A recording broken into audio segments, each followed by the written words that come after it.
Ladies and gentlemen, boys and girls, in this video, I'm going to be playing through one of my all-time favorite games, a game that I've actually been meaning to play on the channel since I started this YouTube channel back in 2011, and a game that I haven't gotten around to actually playing. I've only ever live streamed this game many times on the channel back in the early days when I was consistently live streaming, and that, my friends, is Diddy Kong Racing, one of the absolute best games of all time to ever grace planet Earth without a shadow of a doubt.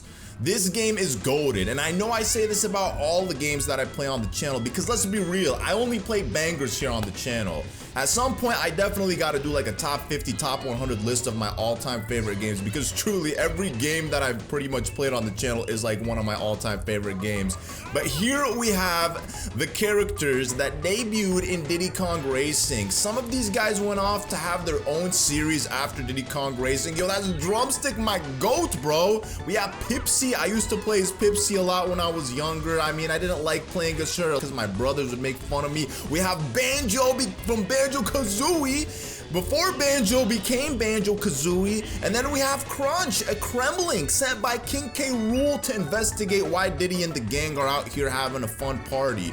You don't believe me? Seriously, look it up. And then we got Wizpig. This guy gave me nightmares when I was a kid. The boss of this game was a boss that I never actually was able to beat until I reached like my late teenage years, which is crazy, and I'm sure a lot of people could relate. But this is it, guys, my official playthrough on Diddy Kong Racing. Like I said, I've been meaning to play this game for such a long time, and I'm so happy to finally be sat down right now to experience this game with you guys. I actually played it recently on my own time, and I had a blast playing through it. And I was like, you know, this is definitely on the list of games that I'm gonna be playing. And of course, look, we got a nice selection of characters. I mean, I missed some of the characters in the opening. So we have Timber here, the beautiful orange tiger. Reminds me of my orange cat. We have Pipsy, we have Tip Top, who also made an appearance in Banjo-Kazooie and Banjo-Tooie. We have Conker, who went off to have her own series, Conker's Bad Fur Day. We have Crunch the Kremling. We have Diddy Kong. We have Bumper, probably the least exciting character in Diddy Kong Racing. And of course, last but not least, we got the boy Banjo. Without Kazooie, this is just strictly Banjo, the heaviest, or one of the heaviest characters in the game. So as a kid, I used to play with, like I said, Tip Top, Diddy, and Pipsy. When my brothers would play as like Tip Top or Diddy Kong, I would obviously end up playing as Pipsy because, you know, the smaller weight characters are the best. They're the easiest to handle in the game. I'm gonna be playing most of this game using Diddy and Tip Top because Tip Top is honestly one of my favorite characters in terms of handling and whatnot. I'm gonna go ahead and set up a new file, and you get to put your initials, which is really cool. So I'm gonna go ahead and set my initials is, you guys probably already guessed it, PWN. That's it, Pwn. You know, and then I got Sly, which is supposed to be SLY. You know, I just tested it out to make sure, you know, the game was working and running smoothly and everything. And, you know, it is. It's running flawlessly. I'm so shocked that this game still has not made its way to Nintendo Switch Online. Now, somebody might argue, well, it might have something to do with rare copyright issues and whatnot. I don't know if that's truly the case. I mean, because you did have Banjo-Kazooie make its way to Nintendo Switch Online, so I'm not entirely sure what the reservations are about bringing this game. Maybe Nintendo just feared that they dropped this game on Nintendo Switch Online, any other racing game will be abandoned then and there. I'm not sure why this game was never followed up with a sequel, and please don't tell me that Diddy Kong Racing DS was the sequel to this game. It was a garbage remake, and I'm going to go on and on in this video about why Diddy Kong Racing DS was such a massive disappointment. But for now, we got the main guy, the genie of the island.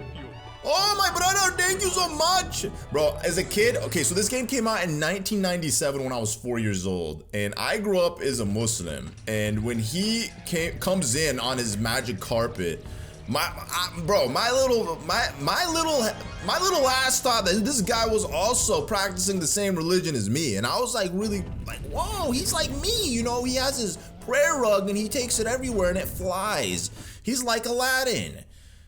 And then I find out, like, you know, he's Indian, which is totally cool, you know what I'm saying? Like, he's a good guy, I feel, you know? He's actually a very good guy, to say the least. He's very helpful, he helps you on your adventure. Oh, I didn't get the start boost there, but Diddy Kong Racing actually is much different than Mario Kart 64. So, for those of you guys who grew up with the N64, which maybe many of you guys haven't, but for me, I grew up with the N64. So, you know, there was just about a handful of games that we had that really do stick out to me because they are my childhood. Diddy Kong Racing being one of them, Mario Kart 64 also being another.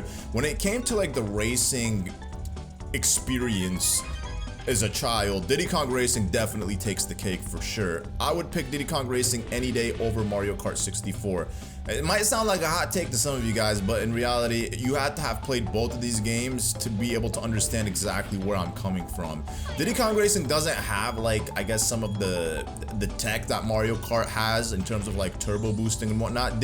Mario Kart 64 necessarily didn't have any turbo boosting, but it did have, like, I don't know, I don't want to call it R-turn. I used to call it R-turn as a kid, but that honestly sounds really stupid. Yo, we just lapped Bumper? That's crazy. Usually I don't lap characters. But this game, the reason why it's a much better experience is because of the vibes overall. The atmosphere, the world. You have this open world hub that you could go around in, and you go through different sections that are like different worlds, essentially different environments where you play through different areas entirely.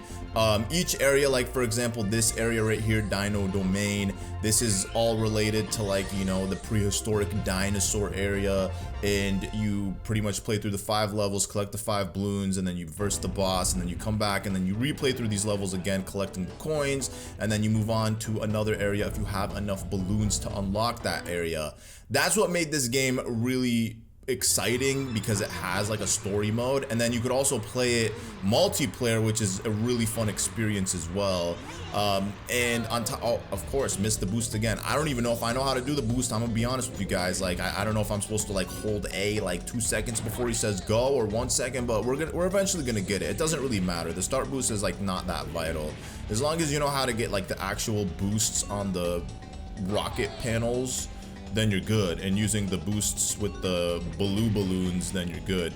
So unlike Mario Kart 64, which I know I'm gonna be comparing this to Mario Kart 64 a lot, and it might come off as annoying to some of you guys, but I really don't care, because Mario Kart 64 is, again, like the closest game that I can compare this to in terms of its time and era. Mario Kart 64, you have the item box, and the item box gives you a bunch of different items. In this game, you have different colored balloons. You have the red balloon, which are rocket balloons. You have the green balloon, which are like oil balloons, and then you have the blue balloons, which allow you to essentially get boost panels. And then there's also going to be like a defensive balloon. It's like a purple, it's kind of a purple balloon, and that gives you like a shield to protect you against rockets that are incoming or missiles.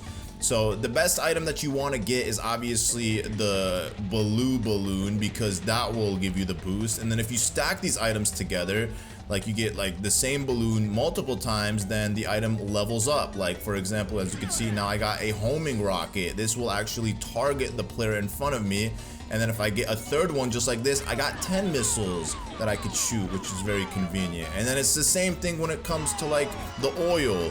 You know, you get the oil first, and then you get, I think, like spike, and then you get like a bubble that players can get caught up in. And then same with the boost, you get like, you know, a small boost, a moderate boost, and then a heavy large boost, which is pretty nice. Oh, my brother, thank you. Every time it comes, this is for you. I love it, man. Thank you so much. I appreciate it. So the items are pretty simple in this game, but once you learn how to use them, you know, like, hey, I'm only gonna stick with using the turbo balloons when you're playing it single player. When you're playing it multiplayer, yeah, you want to use all the items at your disposal. Let's see, can I get it? Yeah, boy. I don't know if that was like the fastest one, to be honest, but I never really cared about like the turbo boost at the beginning, if I'm being real with you guys. Like, that never really bothered. Okay, this is it. So it's like the yellow purplish balloon. So this one, let's see if we can stack it. Look at that. We got a Captain America looking shield here, which allows me to just, you know, have a little bit of defense around me. Not that I'm gonna need it, because I'm always so far ahead of the opponents. But also playing this game multiplayer was really fun as a kid because it had the best battle mode compared to like any racing game that I've ever played as a kid. So you have a battle mode where you collect bananas against opponents. You have a battle mode kind of like Mario Kart, and then you also have a battle mode where you're collecting eggs. So you have to essentially grab as many eggs and bring them back to your fort, and the person with the most eggs will win. And you have like a specific amount of time, I believe. I mean, I haven't played those battle modes in years because I haven't had like friends to play them with or siblings to play them with. I've only ever played the story mode of this game in recent years. Yo, come on, Bumper, I wanted to lap you again. I mean, technically you can't say I lapped him, which is fine, you know, I'll take that, even if you kind of stumped me at the end of that. And we don't have to watch the "this is for you" cutscene every single time. I mean, as a kid, I'd always love watching it. I'd like to get that little extra dopamine reward. Oh, I don't have enough balloons for this one. Where was I going with that one? Let's see. Oh, no way, my boy. The Mad Maniac's really gonna make me exit Dino Jungle. Okay, that's totally fine. So once you like exit an area, if you don't have enough balloons, what you can do is you could always like come back out to the hub world, and then you could like, you know, just honk your horn, and then my mans will come to you, and then you could change your vehicle. You have 3 different vehicle selections. You have the hovercraft, the plane, and that's it. Now, yo, can we race? But I guess I'll go ahead and switch to the plane. And one of the best things about this game is that you're not limited at the beginning of the game. You could literally just like switch into any craft you want from the jump. You don't necessarily have to collect a specific amount of balloons in order to unlock it. And it was always just so much fun, just like literally flying around the hub world. I absolutely love just using the plane and just flying around the world. I don't know, as a kid, this just world felt really magical. As you enter into a new area, you see the tunes in the game change. And one of the best things about this game was the music. Like, as you could see, as you could hear, the music sounds differently. It's more like beachy, tropical vibes, you know, and then just like trying to figure out where there might be any hidden balloons. And then throughout the game, you're gonna have to race the elephant, the genie. That's what he is, the genie. And he'll give you extra balloons. Now that we picked up the 5th balloon, we can actually do this one. Wait, that's really the last one? I guess it is. There's only 4 levels. Okay, well, my brain was remembering 5, but I guess I was basing it off of the amount of balloons that are required to activate the level. And then, as you could see, this level requires us to play through it with the plane. And I absolutely always loved this level as a kid. Hot Top Volcano. The music was just like something that would always stick in my head. Like anytime I listen to it, I'd just get stuck in my head and I'd just be like, just repeating it. You know, I had no idea what they're saying, whatever it is they're chanting, but you know, it sounds cool. I don't know what it was inspired by, but as you can see, that's the moderate boost. I'm gonna try to get like the maximum boost. I'm gonna skip over this. So, as I said earlier in the video, when I was a kid, I never fully beat the game. My brothers and I never also were able to beat the game, and it was because we never knew how to beat Wizpig and then progress. And it was crazy because when we were kids, there was like we would get stuck at a specific spot, like when it came to like the end of the game and fighting or battling Wizpig, and we never progressed beyond that. But then there was just like a random time where we put this game in our N64, and then when we loaded it up, we realized that we had these space levels unlocked, and we're like, what the heck? There's space levels, and we thought it was like the coolest thing in the world, and we're like, how did we unlock these? But then we realized that the game glitched, and for some reason it loaded up content that we weren't like, that we didn't have access to, and we played through the space levels and we just didn't know how to unlock them, and we realized that we had to beat Wizpig in order to unlock the space levels, but we just never knew how to beat Wizpig. And it turns out that there's a method that you have to do in order to be able to beat Wizpig, and that method is essentially letting go of the accelerate button whenever you're on a boost panel. Whether it's a boost panel in the sky, in the water, or on land, you have to simply let go of the A button, and then you'll do a green boost versus a regular blue boost. But not only that, they take it another step further, and you're not supposed to hold the accelerate button until the boost has completed, and then you'll be able to get the full reward of that extended boost. And we didn't know this as kids. And I remember, like, in my adulthood when I was like, bro, how in the world do I beat this game? How do I beat Wizpig? I looked it up, and on Reddit, there was so many people online who could relate to me saying that they never beat this game until their adulthood, and that they learned this very same tactic to let go of the accelerate button whenever you are on a boost panel or whenever you're using a boost balloon. So here we have the first boss. He's a rhinoceros, and these bosses are actually pretty difficult. I mean, at least they were difficult for me when I was a kid. The good thing too about this game is that if you ever feel like you get messed up, you could literally just simply restart the game, or restart the course, and it just literally pause and then restart, which is really nice. So it makes it convenient. You don't have to like exit and come back in or do any of that shenanigans and stuff. So when I was a kid, the way I always used to beat this guy before I figured out like the boost panel thing was I would always shoot him down with missiles to slow him down, and then I'd end up passing him. But there is in fact a little shortcut that we have to take if we really want to beat him. The first time that we race him, he's going to be very easy, but then the second time he's definitely going to be a little bit more challenging, which will in fact require us to shoot him down. You know, as a kid, it's always so satisfying to be able to beat them. Look at that, I got like a nice chunky lead ahead of them. I'm hopefully gonna be able to one-shot all these bosses, because like I said, I did recently play through this game and I pretty much beat it. I didn't like beat the final boss, Wizpig, for the second time, but you know what I'm saying, like we'll get there. The reason was because I didn't unlock TT. So TT is the fastest, most efficient character in the game. He's the red clock that you see in every single world, and you have to beat his time trials, I believe, in every single race. His time trial goes in every single course in order for you to unlock him. So that's kind of like, it's kind of annoying, I guess, because, well, it's not annoying. I mean, it's content, right? I mean, it's fun and challenging, but for the purpose of this video, it would be nice to have him unlocked. So I'll figure out how to do it. I'm like, oh, what you got for me?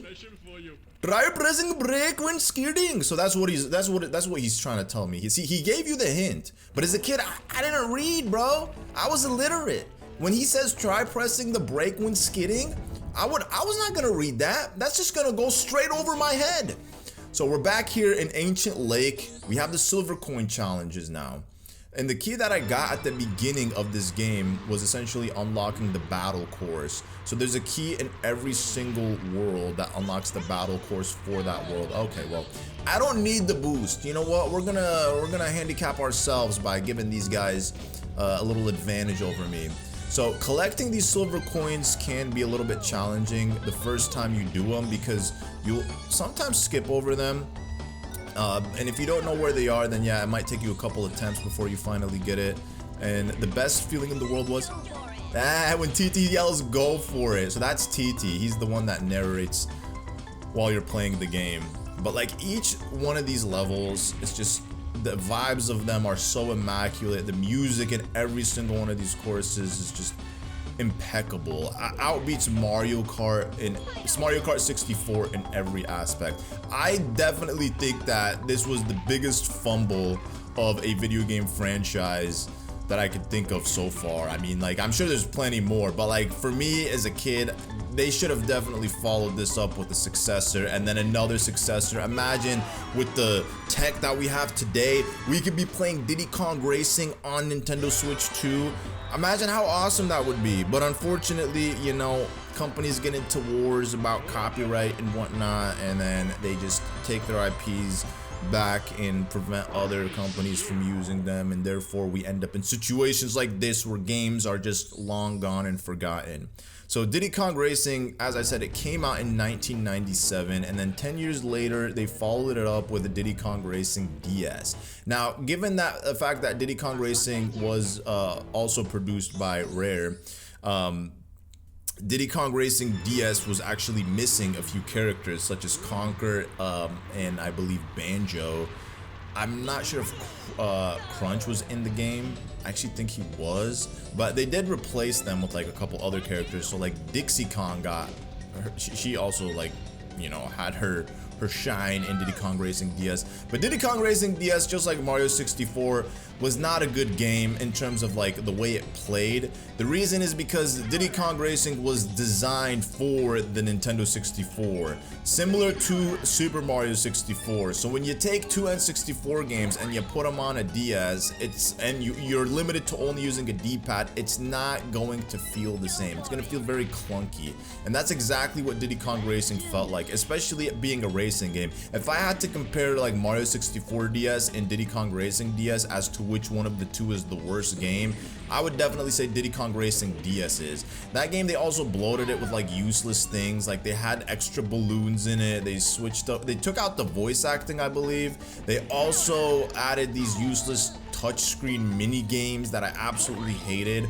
It was like the biggest fumble of a remake that I ever experienced at the time when I played it.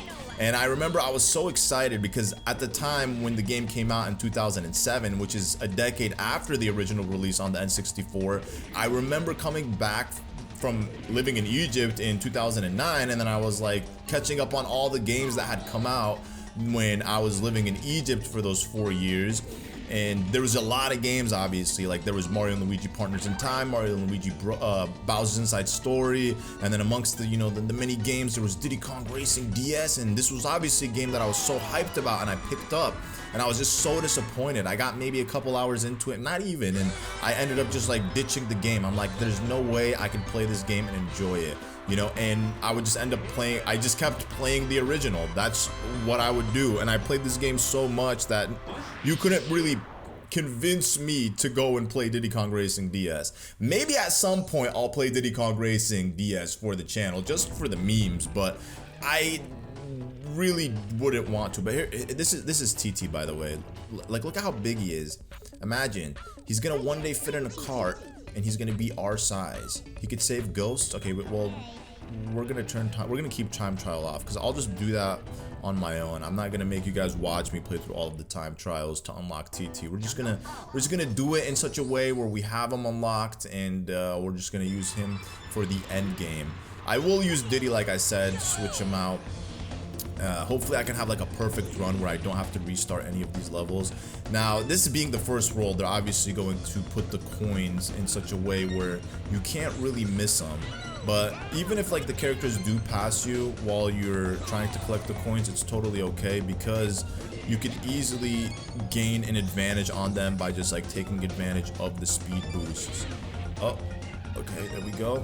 Alright, this is the last one. Wow, I'm surprised. I felt like I missed one earlier. But when I hold down R, he actually accelerates better. Oh, he handles his acceleration a little bit better. Somebody finally shot a missile at me. I was hoping somebody would, because I wanted to like show it off. Usually it's hard when you're playing against computers for them to actually hit you if you know what you're doing, because you're always going to be like way ahead. And I like how every single race shows you your lap time. Every single race that you do will show you your lap time, which is really cool because sometimes you'll be paying attention to it and you just want to beat your lap time. You want to just like get the higher record. So the second lap was 22 seconds.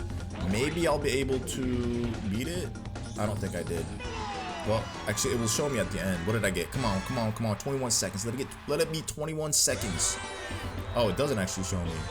There is a selection menu later on where you can see like all of your records. All right, do I need another one? I do need another one. You see, they're gonna force me to go out and get another balloon. Okay, well, the reason I guess they do this is because they're trying to teach you that you're not gonna find all the balloons in one area. So I think this is the time, yep, when the genie's gonna come to me. To test your driving skills, you must race me around the island. Oh, come on, brother, let's do this. What will I win? Ooh, look at that. I remember as a kid, like, and he'll have 3 of these challenges for you. So we'll have a hovercraft challenge. Obviously, we're doing the cart challenge, and then he'll have a plane challenge. Very easy challenges. Yo, it's a little froggy. I want to squish him. I remember when I was a kid too, and this is spoiler alert for later on in the video. But when I was a kid, we unlocked a character known as Drumstick, who turned out to be one of my all-time favorite characters. He was very clunky to use because he is a heavyweight character, but if you stand in front of a frog and then honk your horn, I think at some point in the game, I think it's like once you've beaten the first 4 areas before making your way to I want to say like space adventure or whatever, he'll just appear. Drumstick will appear, and we did that on accident. And I was like, yo, how did we unlock this character? And it's just like always so cool as a kid to like, you know, experience things like for the first time and accidentally discover things in games that you never knew would have existed, especially in a day when, you know, internet usage wasn't like as prevalent. There wasn't walkthroughs, obviously there wasn't video walkthroughs, so like you didn't know anything about the game until you've played it yourself. And you know, you'd have to like talk to other people who have the game, and that's the only way you could share information about the game. There's just something about that I don't know, just made the gaming experiences so much better. Whereas today, you know, everything is leaked pretty much like day one of the game. Like you go to YouTube any day a new game is released and it's just like, oh, final boss, all compilations. And listen, I'm not shaming people who do that, because I definitely have done that before on my other channel, Nintendo Central, which is essentially like it's like an archive of just gaming content.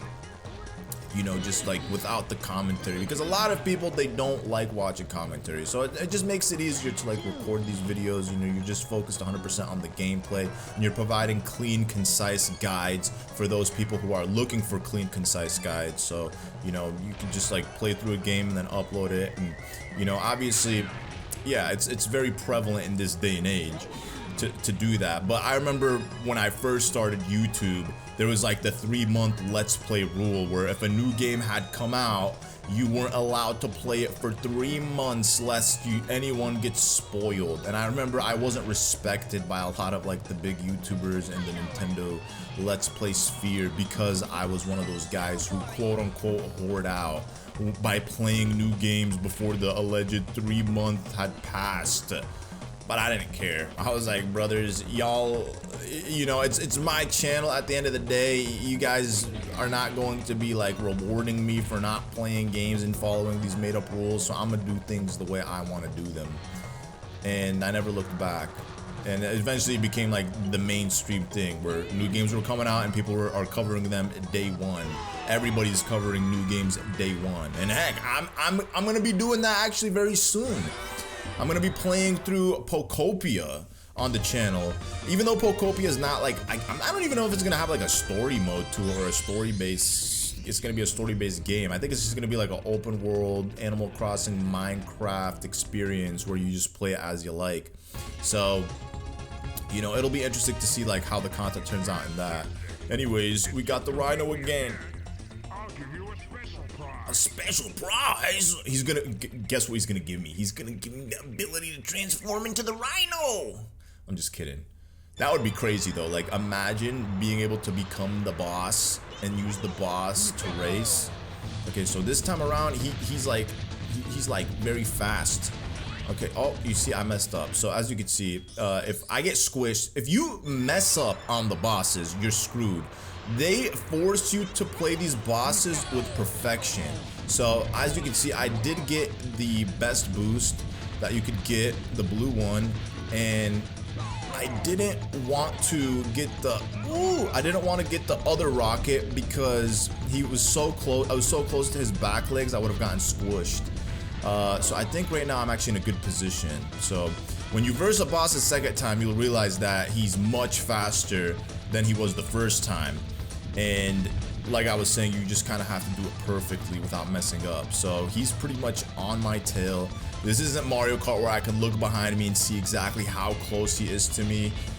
I don't think that existed before in any racing game. It's just a new thing. I should have gotten that boost. Unfortunately, I didn't. I hesitated, you know what I'm saying? I don't want to risk it, but I probably can slither and get this one. Okay, that's fine, that's fine, that's fine, bro, that's fine, that's fine. He got me good, guys. He got me good. I don't know if I'll be able to beat him. Unfortunately, when you go through this little cave, you do slow down. But okay, this guy, he must be a little bit more forgiving for sure, because I totally messed up there. I was not supposed to get through that and pass him, but I guess it is a little bit more forgiving. Oh no, no, hey. Oh, and he slowed down too for me. See, I feel like he gave me that one. He let me have that win. It's just like they'll have like moments where they like speed up on you and then they slow down on you like that, you know? But what we won, what you got for me, bruh? Yeah, we got the piece of the Wizpig amulet. Wizpig decided to split them up against the 4 continents in the game. Not really continents, but areas. And he gave each boss his own amulet. And if you can beat the boss, you get the amulet. You get 4, you get a verse Wizpig. Very nice. Very, very nice. Alright, go ahead. Come on. Next up. So in Diddy Kong Racing DS, like I said, you had Dixie Kong, and then you also had the genie that you could play as. Because like I said, they got rid of Conquer and they got rid of Banjo, which... Even though I never really played as Banjo, I would try to play as Banjo, I would say, because I was a huge fan of Banjo-Kazooie, even though I experienced Banjo-Kazooie, obviously, after this game had come out. Oh, you want to test my hover skills, brother? We never did a hover race for you to test my hover skills. And the cool thing is, too, if you play, like, for example, we played through Hot Top Volcano. Oh, wait a second. Oh, we gotta go this way. Hot Top Volcano can also be played using the hovercraft. The only vehicle that you can't use playing Hot Top Volcano is the cart, because obviously there's lava sections. But the hovercraft can ride in lava, so you could use the hovercraft to play Hot Top Volcano. Any air level that has water in it, you could use the hovercraft in it too. So it would be fun, like as kids, like me and my brothers, we would just like set up these challenges for ourselves, where we would pick a specific vehicle and then we just like race against each other with. Obviously, our preferred choice of vehicle was like the planes and, you know, obviously the carts. I don't think anybody was ever really a fan of the hovercraft, but the hovercraft is really cool. Like, I mean, it's just, I always just like imagine having one of these things and just like swimming the ocean. You know, it's just so nice, bro. Look how cute Tip Top looks in it. You know what I'm saying? He's just driving his little hovercraft, man. You know, I bet you I could build one of these things in Tears of the Kingdom. This is the final lap, okay? So this is like a lot slower than the race around the circle, but I get, look how far the genie is behind me, man. This guy sucks. This guy absolutely sucks. And there's no boost or anything. And then you have like these Nintendo flags, the old Nintendo logo, the classic, bro. Classic cube. Ah, simpler times, man. Just takes me back to much simpler times. Alright, we got it. And as you can see, the Wizpig head is slowly coming in. One thing I always hated about the genie is that whenever you're done with one of these races, he just leaves you in the craft that you raced him in. I'm like, bro, I don't want to be in the hovercraft. Look at that. I can't even pick up this balloon. Pick it up. Bro, see? It's so annoying. Pick it up. Hey. Hey, genie. Come here. Genie, come here. Come here, genie. So when you honk your horn, the genie will come to you. What can I do for you? I want you to give me a plane. Please, brother. Oh my god, thank you. Alright, peace out, dog. See, this is the only way I can get this. By using the plane. Next time, just put me in the plane.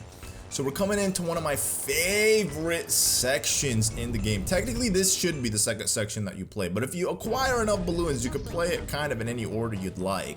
But you're gonna get stumped at some point. Like if you go to like the final area, yeah, you're not gonna be able to complete it, because you're gonna be missing some balloons. But I've always loved this area. This area just always brought the vibes, man. And the music for some of these levels is just like next. I mean, the music in all this game is just it's just 10 out of 10. It's just the best thing ever. But there's like specifically 1 or 2 tracks that I just absolutely love the music for, and we're gonna be playing them here in a sec. But this is a obviously, as you can see, it's a plane level. You could also, hold on, yeah, get these boosts down here, and then if by holding R while you're flying, you can get like a more angular turn. You can kind of sharp turn, which is pretty nice. It actually works best with the plane. I don't really find myself using it when I'm using carts or hovercrafts, only really when I'm using the plane, which is really nice. And then there's bananas. I don't think the bananas really do anything. I think they're just collectibles. They don't give you like points, speed like Mario Kart coins do. They're just there. Bananas are bananas, bro. Bananas are bananas. What can I say? All right, there we go. And oh, we still got one more lap. Duh. Okay, this is kind of shaped like a figure 8. Look at this, look at this, look at this. Actually, I'm gonna show you guys one cool trick. Maybe I'll have enough time to do it. Look at this, look at this. Woohoo! We can do a little backflip. Oh, and a front flip. I didn't mean to do that front flip though. I just wanted to do the backflip, but fortunately, like, you know, we got this. And then take a look at like the left and right side. They literally give you directions because there's obviously no signs in the game on the roads or whatever, so they gotta like let you know, give you a heads up. Hey, there, caution. Hey, you're going right. Look at that. Look at that. See, I'm going right now, and then this is gonna tell me going. Oh no, there's nothing left. All right, here we go. Woohoo! Hey, yo, I got stuck. I literally crashed into the banner of the start. It's all good though. We still won. We still killed it. Yo, thank you so much, Genie. I appreciate it. Give me my balloon. So at the end of the game, once you've completed it and defeated Wizpig, what happens is you could go back and play through the levels again and collect, I believe, silver balloons. Unless I'm thinking of Diddy Kong Racing DS. But I'm almost positive this game also had like a silver balloon challenge, which is like added content just to give you a reason to keep playing this game.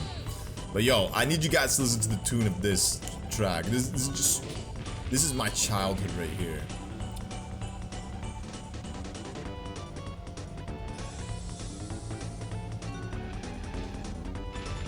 Bro. Tell me they did not cook with this. They absolutely cooked with this. I literally loved playing these tracks just to listen to this. The best thing in the world, man. Life is great. So much optimism in the air. Oh my God, imagine. My little 4-year-old ears were just in bliss, absolute bliss. And then come on, it's just the vibes, bro. This definitely gave me a lot of Banjo-Kazooie vibes in the snow section areas. There's a lot of those levels. I'm gonna be playing Banjo-Kazooie on the channel. It's a game that I've been meaning to play. I started a playthrough on it 10 years ago in 2016, and I never got around to completing it. Now that's on Nintendo Switch Online, I'm gonna be playing it. I was originally doing it on Xbox, because yeah, they had it on Xbox. And I was like, you know, might as well just play it on Nintendo Switch Online, because Nintendo Switch Online you could like save state, you could rewind, and I mean, I'd rather play it in like the original format. I think the Xbox one was also widescreen, but I'd rather just like play it in the original format that it came out in, you know, just for nostalgic purposes and whatnot. Plus, you know what I'm saying, like I play it on my Switch 2, you know, we gotta say I played it on Switch 2, everything on my Switch 2. You know, I'm gonna wait for this game to come out on Switch 2. It better come out on Switch 2, you know what I'm saying? Like, we gotta get this game out on Switch 2 at some point. Kids have to experience, you know, peak racing from the past. Like, seriously, man. We need this. We need kids to experience this. But out of all the levels, so I guess I should have been pointing out like my favorite levels from each world. My favorite level from Dino Domain is definitely Hot Top Volcano. I really liked that one. As a kid, I always liked it. It was just a silly soundtrack. You know, obviously the ability to be flying a plane, and then you could also use a hovercraft. You know, you have like the giant dinosaurs walking around. I mean, there's dinosaurs pretty much in like all the levels in that world, but that one was just like always my favorite. This one, I'm gonna say it's gonna be Frosty Village. So we'll go ahead and do Snowball Valley, and then no, actually it might be Snowball Valley. No, it's not Snowball Valley. I knew it was Frosty Village, but this one kind of has like a village vibe. So I was like, this one could have been named Frosty Village, but the other one's definitely more a village than this one is. This definitely makes sense out of Snowball. We got polar bears, we got igloos, man. Come on, man. You're telling me that this does not look cool? Mario Kart 64 could never, bro. Could never. Now that I'm like saying that, I'm actually very curious to see like the sales for this game versus the sales for Mario Kart 64. I mean, Mario Kart 64 probably sold like hotcakes because it's Mario Kart, but Anybody who grew up playing both this and Mario Kart 64 will tell you that Diddy Kong Racing takes the cake. It's the superior racing game, without a doubt. Oh, who's letting out these nuggets? Oh, I just got hit by a nugget. Well, you see, these nuggets are very effective. They're very stinky. It could be Conker, you know? Conker's a skunk of some sort, right? Right? Or what is she? Woo! Look at that. We got a nice little extra oomph right there. I always remember the boss for this world always gave me a hard time. The one in this world and then the one in the water world always gave me hard times. I never liked the water world as a kid because I always found it challenging because you're using the hovercraft in most of the tracks or the courses or the levels, whatever you want to call them. Yo, I know this is for me, thank you, but I don't need to see you say that every time. This world though, you're pretty much just using the cart the entire time. But yo, this is my favorite level in this track, Frosty Village. Absolutely goated track. You know, you got the night sky. You literally are gonna be going into a village section. You have the music that I was literally talking about earlier from that other level. Just absolute goated track. And actually, it's a little bit different. This one's actually better. I think each track has its own unique sound, which is really nice. But listen to this. This one's just also like inspiring, man. You telling me you're listening to that and you don't think life's good? Life's great, brother. Oh man, this is just bringing back so many memories. Look at that, see the moon, the way it's like coming down, and you got the sea right behind it, the way the light glistens. This game needed a remake, bro, an HD 2026 remake, man. This would be like one of my wish lists. Just don't change anything about this game. Just give us an HD version of this, remastered. You know, just... It's too much to ask for. It's too simple of a game for them to like remake. But again, like I said earlier, if they had just like continued to evolve this game, ooh, see, I went like way too fast, but it's okay. You know, we got time. We can back up. Like, look how far ahead I am from like the rest of the guys.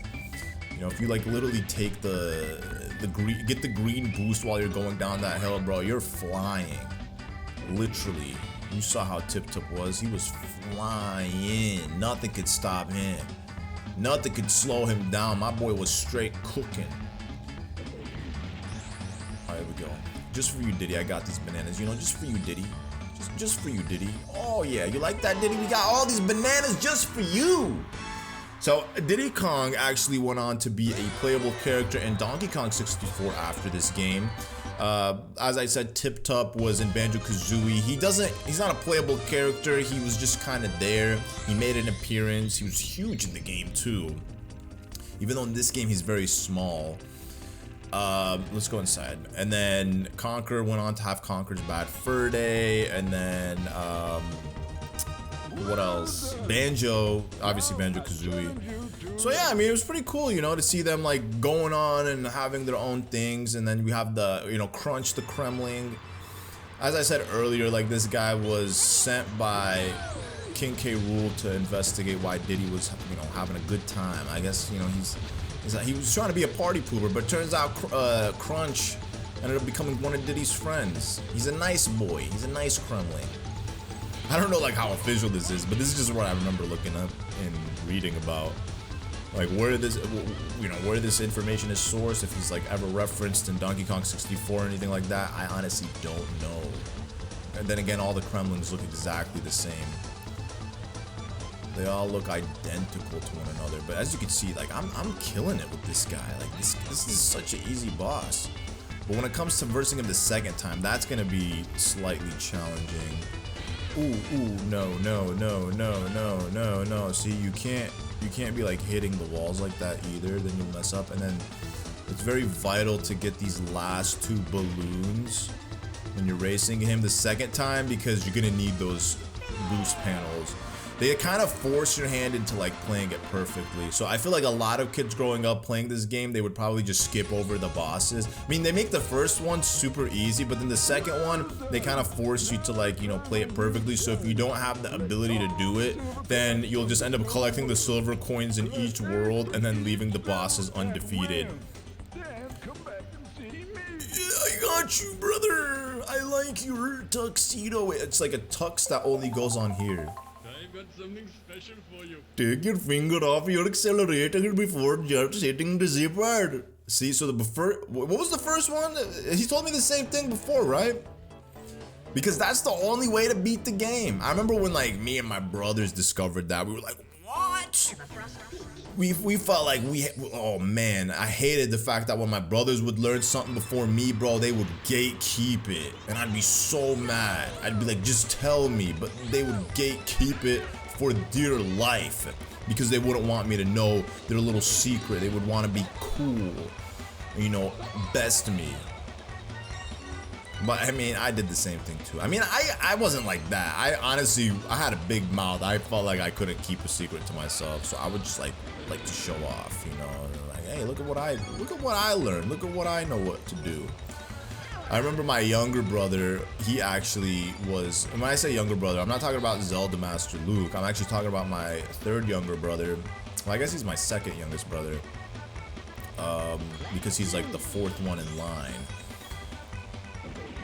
He was younger than me and Luke and my older brother, so when we started school, we weren't playing games, you know, throughout the day. I mean, we would come home and we'd be able to play like video games. But my younger brother, because he was still 4, so he wasn't going to school, so he would just sit at home all day by himself, and he had the luxury of playing these games like Diddy Kong Racing and GoldenEye and Mario 64 without having to share. Growing up, I had to share with my older brother and Luke, and it was like, I mean, obviously, like, yeah, like, it makes sense that I had to share because, you know, the games that we all played were multiplayer, but even like the single player games, you know, we'd all want to play it, so we'd have to take turns. But my younger brother that I was just talking about, the one that's younger than Luke, he had the ability to play as much as he wanted because when we were at school, he didn't have to share. So he just started excelling, started becoming really good at games, like super good. And we would come home and we'd see him like get really far, and then I'd be like, bro, is it because he's just playing all day without having to share? And imagine, like, you know, you're gonna get good at something the more you do it. And he was like a very good gamer. I mean, even till today, you know, he runs a YouTube channel. He's killing it in the YouTube game. He has like 1.1 million subs, and you know, he's a very good gamer, you know, like without a shadow of a doubt. Very competitive guy, you know, for sure. So you could tell, I guess, from a young age that he was going to be a skilled gamer without a doubt. And it still translates. It's always fun when I like get together with them because I don't obviously have these family reunions often anymore. You know, once you grow up, everybody's just off living their own life. But you know, whenever my brothers and I do get together, it's always fun to just like, you know, play through games like we did before. We haven't reunited with each other since Switch 2's been out, so we never actually got to play like Mario Kart World together, like all in person. But I remember last time we got together, it was like 2024, and we were like all in Chicago for a friend's wedding, and we were all staying in the same B&B. It was really nice, and it was like a disgusting winter storm. For those of you guys who live in Chicago, 2024 January, you guys know what I'm talking about. Disgusting, absolutely brutal winter. Oh, okay, well, whatever, you know. I never liked how the ice just bounces you, but it's fine, you know, whatever, I got you, you know. I'd rather be bounced than have Lakitu come drag me out of the ice. And you get no drafts, you know what I'm saying, from racing behind characters. But my point is, we got together in 2024, we were all in a B&B, and you know, it was so cold that we couldn't do anything outside, so it just gave us the excuse of just playing video games. And I was so glad that I brought my Switch and my dock, because nobody wanted to. Everybody's like, well, we're gonna be too busy to like, you know, play. But I'm like, no, like, we're gonna find time. And we played through Mario Kart 8 Deluxe, and it was really cool because we were all kind of like equal skill level. I mean, I was definitely winning more of the races, but I'm not gonna discredit them saying that they weren't winning anything. They were also winning races and whatnot too. But I was winning the most races. But it was really cool because like all of our skill levels were very similar, and I feel like that's how it is with a lot of games. My younger brother, who I was just talking about, he goes by, his YouTube channel name is Convicted Battler. He's really good at Smash Bros. So whenever we do play Smash, it's just like playing against him is a nightmare because he's been into Smash his whole life, and he's just like, that's his thing, you know. So and he was personally trained by, you know, one of the best Smash players of all time, Iza. So in 2018, I literally hired Iza to train me in Smash because I was trying to take Smash competitively seriously. So I flew him out. He lives in Sweden, and I flew him out, and he stayed with me for like 3 weeks leading up to the release of Smash Ultimate. And he was supposed to like coach me to become like a high-level Smash player, like give me the understanding of how the game works, so then that way I could implement what I've learned in game and then just kind of train and practice and get good at it. But at the time, you know, I was just dealing with a lot of personal issues in my life that I just wasn't taking advantage of these like training sessions, you know. And I'd paid him pretty well to like, you know, come out and help me. So, you know, and instead of letting the money go to waste, like he did train me. He kind of, we spent a couple sessions together, and I feel like, I'm not gonna say I'm good at the game by any means, but I definitely have like a decent understanding of the fundamentals that when I play against like casuals or people who claim to like play Smash, usually I come out on top. But I was like, you know what, let my brother like take advantage of this and play with him. And my brother, he came out and stayed with us in Chicago, and then he like took really good advantage of Iza's company and became like an excellent Smash Ultimate player. Yo, I think I might have actually missed one of the coins, unfortunately. Where is this? Oh no, see, it's happening, guys. It's happening. I totally missed one. Well, either way, I would still have to beat the level 2, you know, and get first place. So this is where it starts to pick up. All right, here we go. I can't let myself get shot. Don't shoot me, bro. Get out of here, Otter. I know his name's not Otter, he's Bumper, but he looks like an otter. Okay, so here we just gotta, you know, try to collect all the coins in the first lap. That's usually the way to go. If you can get them all within the first lap, or at least most of them, you can get them out the way, and then you have to worry about it later. You know, you can just spend the rest of the track just trying to win. Okay. Okay, so only 3 more. Okay, 2 more. What was the other one? No, we got that one there. Okay. Okay, perfect. We got it, guys. Okay, there we go. So once you get that go for it signal from TT, you really do just go for it. Hey, look at that. All right, cool, perfect. So now I just gotta stay in first place, which is really easy, as long as, you know, you just take advantage of these boost panels, or these blue balloons. Oh. Okay, here we go. We got it. Nice. Okay, so you put a little bit of distance too between me and second place. Okay, there we go. Nice. Much better run than the first time around, not gonna lie. Much better run for Shizzle. Alright, give me my balloon, good sir. Give me my balloon and I'll be on my merry way. Alright, what we got here? We got this one. Dude, I already did 3 of them, right? Yes, I did. Alright, the last one. This is probably the hardest one because like the coins are all like scattered out. Frosty Village. We coming back, baby, to the village. I would totally live in a place like this. Go. Alright, here we go. We just gotta lock in. We gotta lock in. It's funny because I remember when I was a kid, or not a kid, like when I first started my YouTube channel, this was like my go-to game for streaming. I have so many live streams on my channel of me playing this game. It was just my comfort game. Like anytime I wanted to feel good and I just wanted to, like, you know, play something that would bring me comfort, this was like one of the games that I would just like load up and play on YouTube. And every time I'd get to Wizpig, I'd just stop, because even then I still didn't know how to beat Wiz Pig. I really didn't know. I was like, maybe I'm just like not using the fastest character or whatever, but turns out it was because I wasn't doing it right. Wait a second. Okay, there's one right here. Okay, so hold up. There's 2 left. Oh. Okay, well, usually there's a big hitbox in which you could grab the coin without having to really get in it. Nope. We're not gonna let you beat me. Where's the last one? Oh, I'm nervous. Where is it? Is it here? No, what? Hold up. I'm tweaking. I'm missing 2. Is there one down here? Oh, there is. Okay, hold up. We can do this. Where is it? Where's the last one? Oh, it's over here. Okay, true.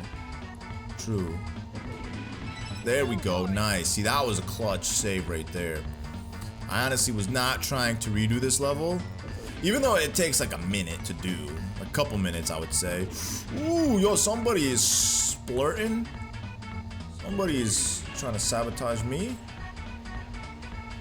I mean, they could very well be trying to sabotage anybody at this point, but I'm gonna take it personal. They're trying to sabotage me, and I ain't having none of that. Oh boy! It's time to fight the walrus again. Let's do this. We're not really fighting him. I mean, we're racing him. Let's do this, man. I'm honestly a little nervous. Who am I kidding? I'm not nervous. I got this. Hey, I'm back. Thank you, brother. You can beat me again. Yes. I'll give you a special prize. Okay. Let's do it.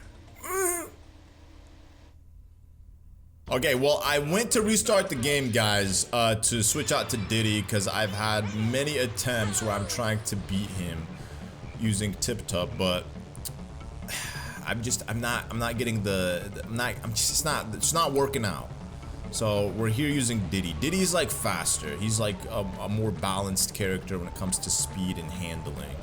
If I obviously use a heavyweight, I could probably, you know, shred through the walrus, but they're just not fun to control. So in order for me to, I guess, get back to where I'm at, I have to do this, which is fine. You know what? I'll take this little race, man. You know, if anything, it's gonna give me a little bit of practice with the Diddy Kong. Diddy Kong is like a character that it's weird. I never used to like him as a kid. I always prefer playing with like all the other characters but Diddy. I always felt like my brothers were the same way. I feel like Tip Top was like the go-to guy, and then for me it was Pipsy as well, because I like the smaller characters, and Pipsy was just like an unclaimed character. My brothers never played as her, so I'm like, okay, at least I can play with somebody that is good to handle with, that I know my brothers won't go to and play with. And I think Luke might have been a Diddy guy. Pause. I don't think he was a Diddy guy, but he enjoyed playing as Diddy Kong, and I think he also enjoyed Conquer. I'm almost positive those were his go-tos. Alright, I think Timber too. Luke like the weird characters, bro. Definitely like the weird characters. Alright, here we go. We got it. 21 balloons. Thank you so much, my brother. Alright, let's go back. We got this time. This time we got this, Walrus. I'm here for revenge. We brought out the big guns, Diddy. Snowflake Mountain. Diddy's here. Oh, hide your kids, hide your wife, because Diddy Kong's here. Here we go. This is it. I got this. Here we go. I mastered the blue boost, by the way, from how many times I've done this. Restarting. Okay, so yeah, Diddy Kong. I don't really feel like he's that much faster than Tip Top, but who knows? Maybe I'll have a better chance at like chaining these balloons together. I hope I don't skid off. Okay, shoot him. Okay, got this one. Okay, come on. Okay, we're gonna chain it. We're gonna get this one. No. Okay, we're gonna use this at the end. That's like the only way that I could beat him. Is just like if I use it at the straightaway towards the end. can see he's going like really fast. He's like going donkey speeds. Okay, perfect. Come on, come on, come on, come on, come on, come on, come on, come on, come on, come on, come on. Yeah, Diddy! You did it! Wow, I wasn't even looking at the clock, like the time. But it worked out, I guess. Maybe I could have done it with Tip Top if I had just chained the 2 blue balloons at the end. But he's definitely like one of the hardest. This guy and the octopus one. The dragon guy, spoiler alert for those of you who never played the game, but whatever, it is what it is. There's a dragon boss, there's an octopus boss. The dragon one is actually really easy because you're using the plane, whereas this one and the octopus one, you're forced to use the hovercraft. And again, the hovercraft is the least exciting cart to use, or I guess vehicle to use, because it's not really a cart. I guess it's a hover cart. So I guess it is a cart, right? Yeah. Anyways, we can now leave this beautiful, lovely snowfall area. You know, very fitting for the time that I'm playing this game in.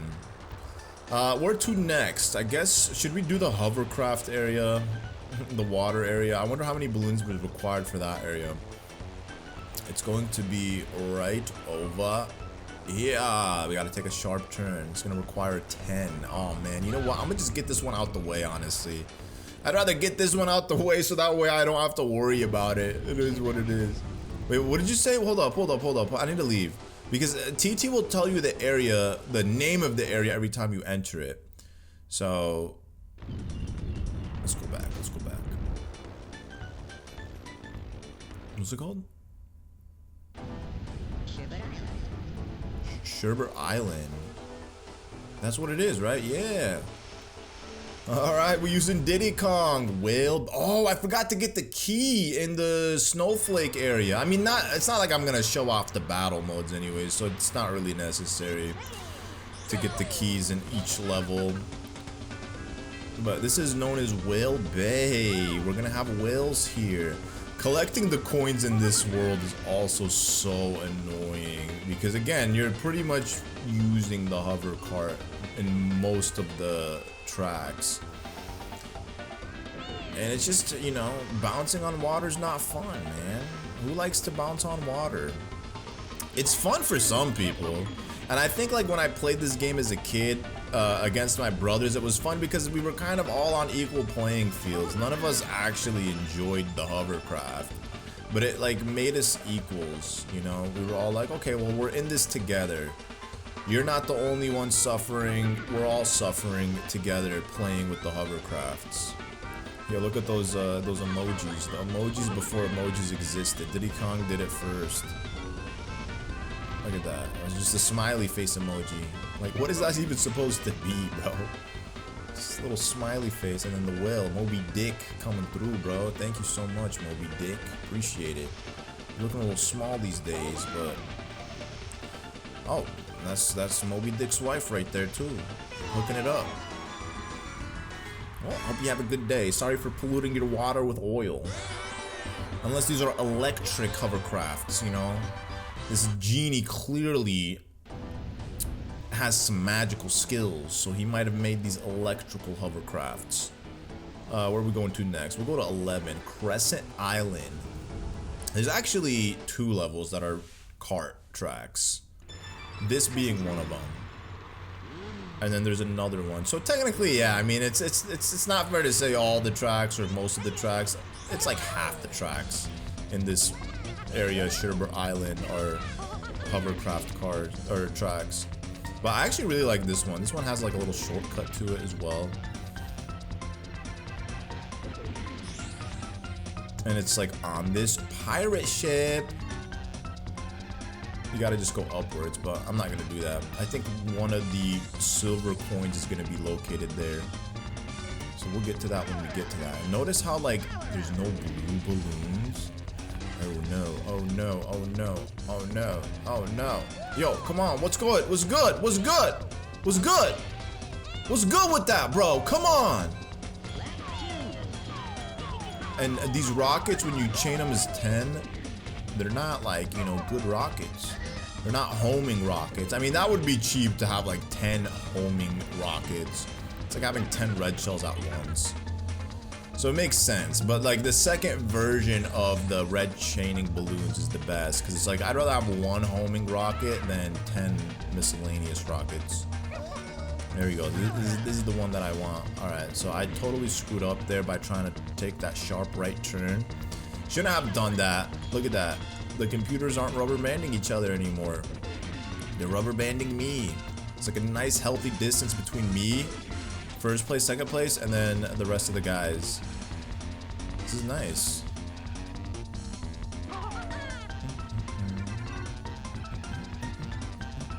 Here we go, here we go, here we go.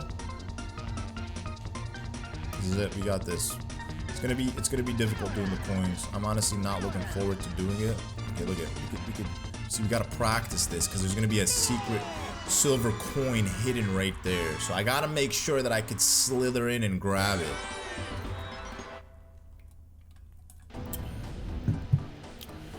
You know, all this water's making me thirsty. All right, what else we got? We got Pirate Lagoon. So Pirate Lagoon is another water level. And then we have, yeah, this is a sunset vibe. It's actually like Whale Bay, but like the opposite side is what it looks like. And this one, they're generous enough to put a lot of these. Ooh. I always liked this. This was actually one of my favorite levels aesthetically. You know, you have like the castle vibes, and then you're going in the cave, and then it's like obviously sunset. It's always good vibes, man. Palm trees. This is like the little shortcut. Ooh, see, I screwed that up big time. But it's fine, because we're not collecting the silver coins right now, so I could afford to make some mistakes. There we go. Okay, we're gonna leave one here. So sometimes I'll be like leaving booby traps for the computers, and then they don't actually like slip on them. And then I'm the one that ends up slipping on them later on. I'm like, okay, why did I leave that booby trap for the computer? The computers are so dumb, they're gonna totally miss it. Alright, I'm gonna need to use it here because, you know, I figured that I wasn't gonna be able to get the boost panel because controlling in this water is so difficult. Thank God they didn't make like all the levels in Sherbet Island hovercraft levels. That would have honestly made this my least favorite.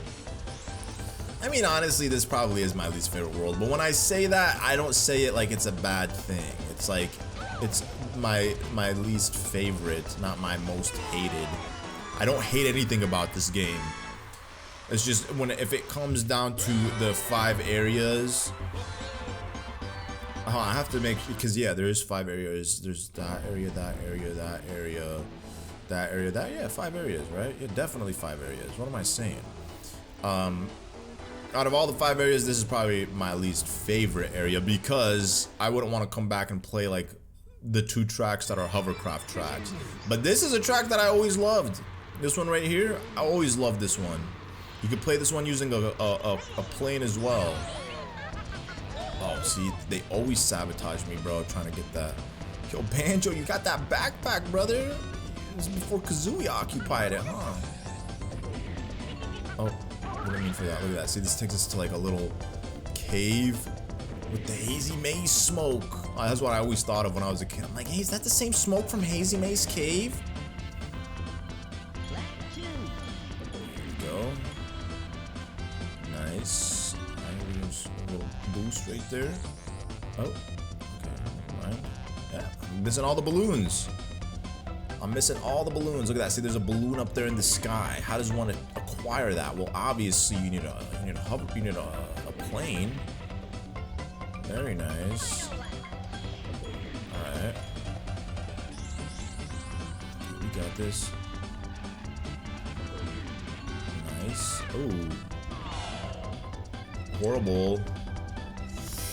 There we go. Oh, we got this. Look at that. So you got a huge lead ahead of the opponents. All right, Mr. Octopus, it's time. It's time to battle the octopus. Are you guys ready? Oh yeah. As a kid, this was like the greatest feeling playing this game. It's just like, I made it. I accomplished something. I did this. Mom, Dad, look. I did this. I'm the reason those doors opened for me.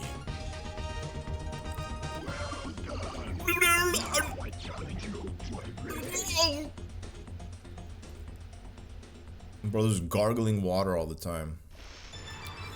Alright, hopefully he doesn't give me a hard time like the walrus did. I mean, this is the first bout, so it shouldn't be too difficult. Yo, relax, bro, relax, big dog! Okay, so he's actually annoying. As you can see, he's gonna be farting the whole time. This is not good for the environment, brother. The carbon monoxide, dioxide, you know, this is pretty bad for our environment, man. This is your ocean. You live here. You gotta relax, bro. You can't be letting out all this farts. You know what I'm saying? You gotta chill, man.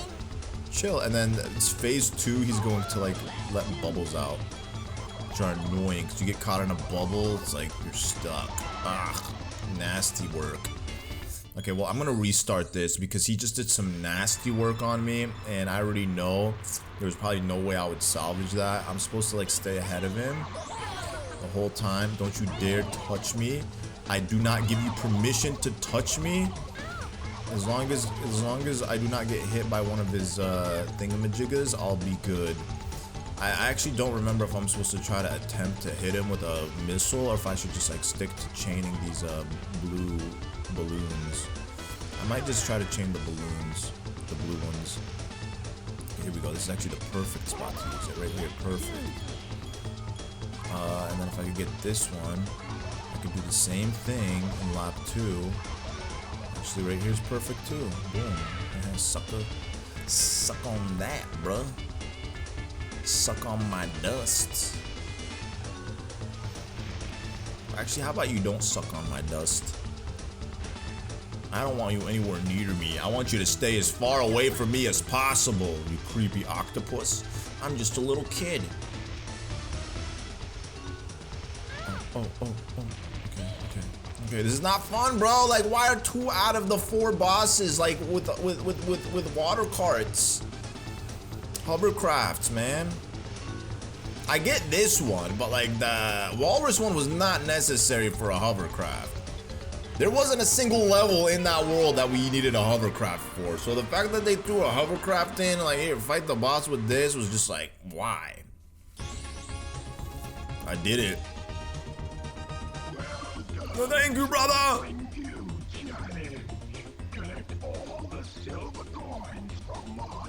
I got you, dog. You think that this is a challenge for me? Who do you think I am, bro? I'm Diddy Kong.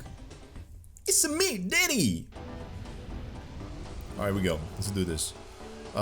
Which one we going to first? Let's go to Well Bay first. We're gonna do them in chronological order. I feel like I've been playing it so far in chronological order, so I might as well stick to it like this. Well Bay. All right, we go.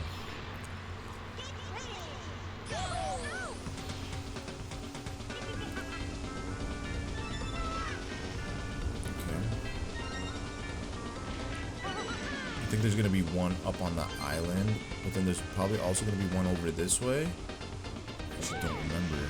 Oh, there is one. Oh. Okay, so I have to get one of each in the next couple laps. Oh, actually no, there wasn't. Cool. Moby Dick doesn't have one. Cool. Yo, that actually made me so happy. Oh no, bumper. Bumper to bumper, stay, no. Okay. Okay, we got this. We can go for it. Yes, I will go for it now. Bro, bumper is cheating. There's no way he's going that fast, bro. Okay, there we go, you see? No, actually perfect. He got hit by the balloon. Or the bubble. Oh, let me, come on, Moby Dick,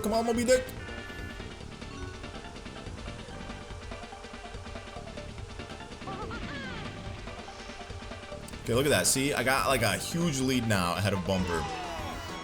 But honestly, don't be deceived by the map, because the map will like portray it in a way where it's like there is a massive lead, but in reality, it might not be like that big of a gap. I don't know why I give you guys that little pop. Sorry if that offended you or hurt your ears, but welcome guys to Crescent Island. It's nice to have a car ride in between. It's nice. I finally got the boost on. Affected it. Yo, Timber. Timber. Timber. Stay away from me, Timber.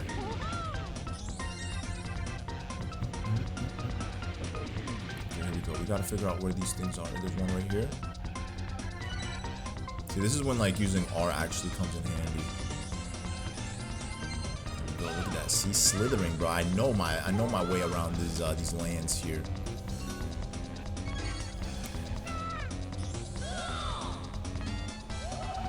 Here. Yep. As stated before. Yep. Timber. I'm sorry, buddy.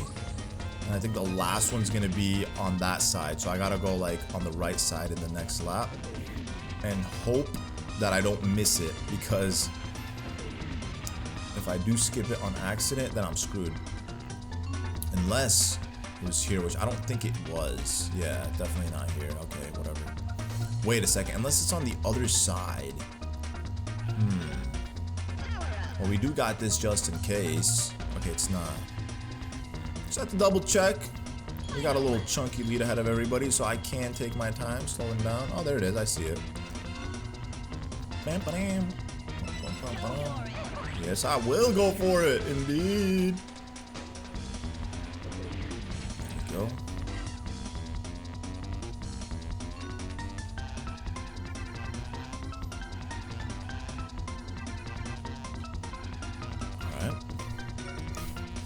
It's so sad. Imagine having 10 rockets and you can't even use them on anybody.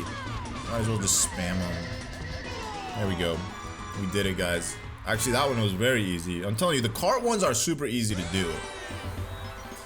So we might as well get the hovercraft one out the way next. That would be Pirate Lagoon, which is the same thing as Whale Bay. This one actually is Pirate Lagoon. I mean, look at all the pirate aesthetics we got here. And the other one is Whale Bay because we got all the whales. The shape of this kind of looks like a blooper. Okay, we're just gonna skip over the boost panels. 3. Might as well, you know, just try to suck it up and get them all in the first lap. 4. Okay, relax. Stay out of my way, bro. I'm sending you back to Kremlin land. Okay. 5. That's easy. Okay, actually, they don't put one there. I thought they would put one like on that thingamajig, but they don't. So this is actually easy. No. Who's that in the front? Conquer? It is. Conquer's the white one. Okay, come on. See? That's the thing. There is no blue shells in this game. So it's not like I could rely on one of my enemies to like take out the other enemy up front. I'm just at the mercy of these boosts that I get. But like sometimes, you know, I'll be moving a little too fast. Okay, we got it. Come on. Don't push me. Bro, don't push me, but actually that worked out. Okay, so I just gotta beat Conquer now. Conquer, I'm about to give you a bad fur day. No! Okay, come on. So this magnet actually allows you to magnetize on the person ahead of you, which is pretty cool. Come on, no. Okay. Ooh! Nice! W! Bro, I was nervous. I was at the edge of my seat, bro. I was clenching myself out of fear that this was not going to be my victory. If only the second boss goes as smoothly as this, that would be lovely chef's kiss, man. Oh, please, let it be. Alright, here we go.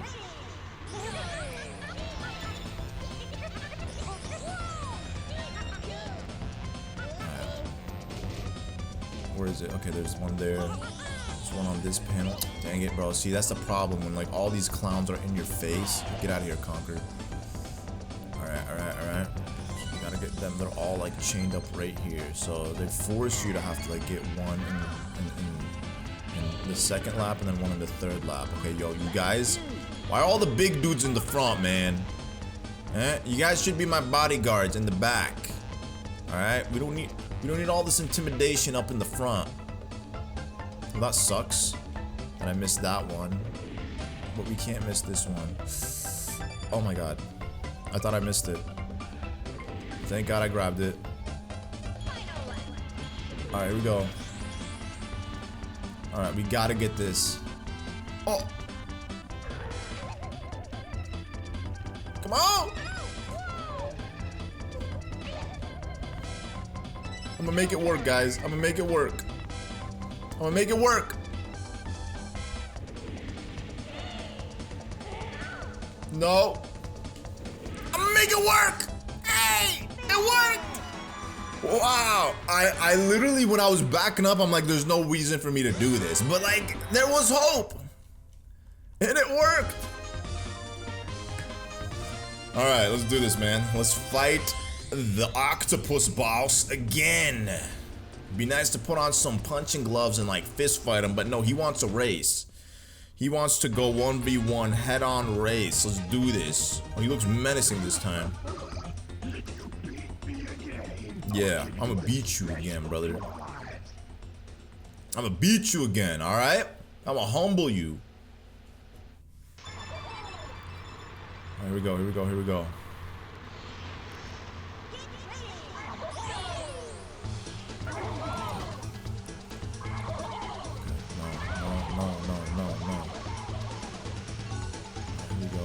This. Dang it, that's not what I wanted to do. I needed to get like 2 red balloons. I'm trying to chain them together. It's fine, I guess. What I'll do is I'll do this. There we go, that's one. I'm trying to get this one over here. Shoot him. Shoot him. Alright, try to get this one.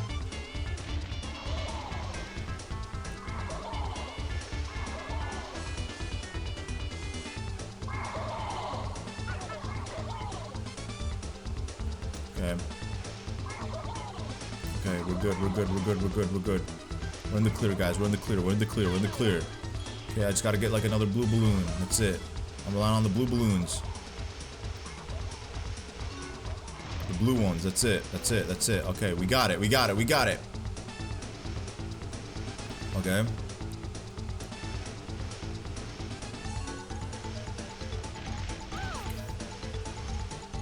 That was horrible. We got this. Thank God, bro. Oh my gosh. Okay, so I thought the method was to like keep shooting him down, but I guess if you get directly above him, he kind of pushes you forward, which is the same thing that Wizpig does when you're racing him. Like you kind of want to get directly in front of him in a way where he pushes you forward. No, I'm not gonna try the trophy challenge. We don't need to. We're not doing the trophy challenge. I mean, you could do the trophy challenge if you really want to, but we're not doing no trophy challenges. We're just trying to fight Wizpig. That's the main concern of this, is just reaching the big bad boss, the Wizpig himself.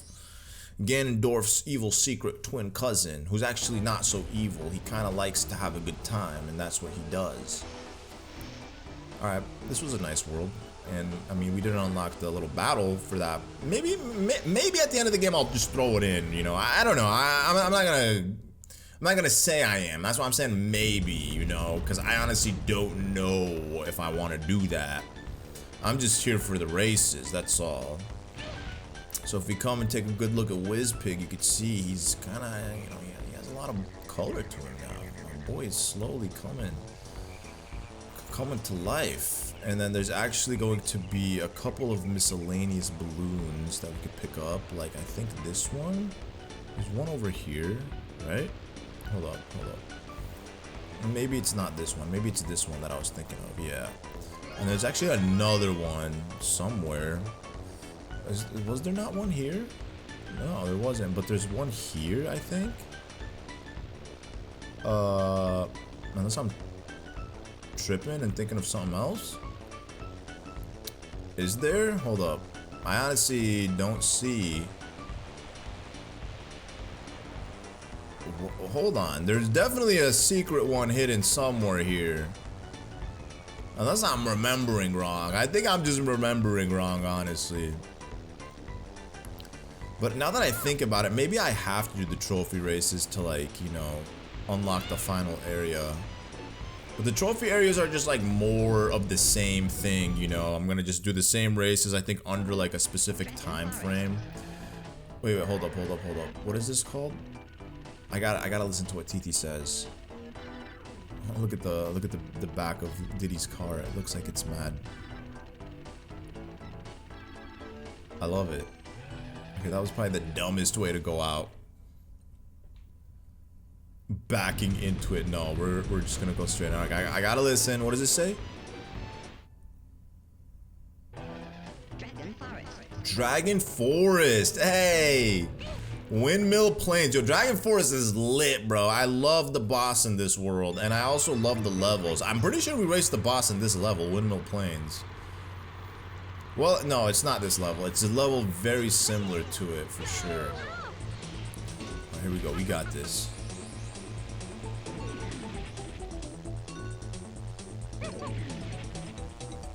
This is a really fun level. I would say all the levels in this world are goated. I would probably say this is my second favorite area in the game. My favorite area obviously being the space area. That one blew my mind, like I said, when I was a kid, like when we discovered it. And again, it wasn't even like we earned it. It was just kind of unintentional. The game would just freeze. And it reached a point where sometimes we wanted to play through the space levels and we didn't know how to like activate it, so we just start like kind of smashing the cartridge around, hoping that it would glitch and allow us to play through the space levels. And then we'd visit like one of our family friends, my parents' friends. They had like a kid who was a little bit older than us, who was also super into Nintendo games, but he was like a little bit older, so he was obviously like much more competent as a gamer.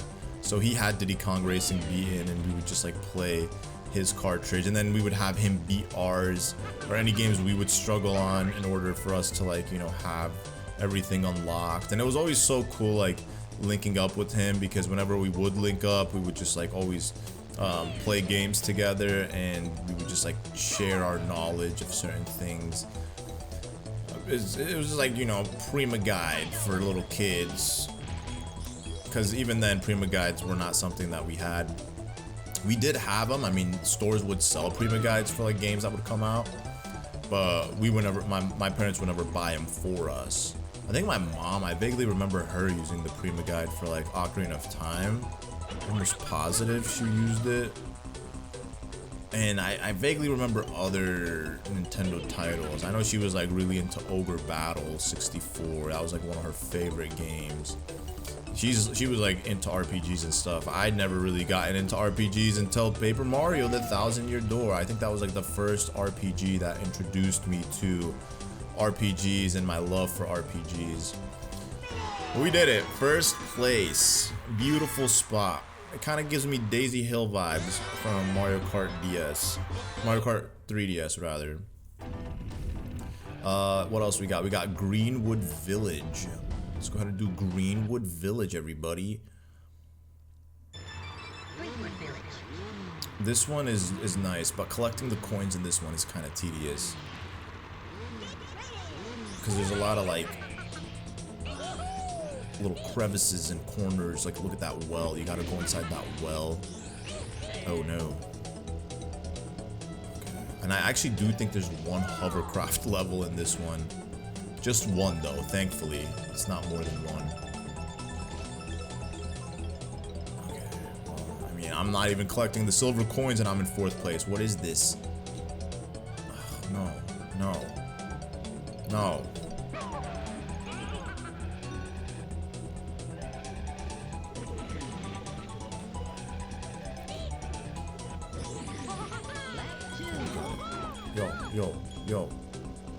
Yo, Kremlin. Crunch. Captain Crunch, please. Captain Crunch, please. I'ma have Donkey Kong come beat you up. Stop it. Leave me alone.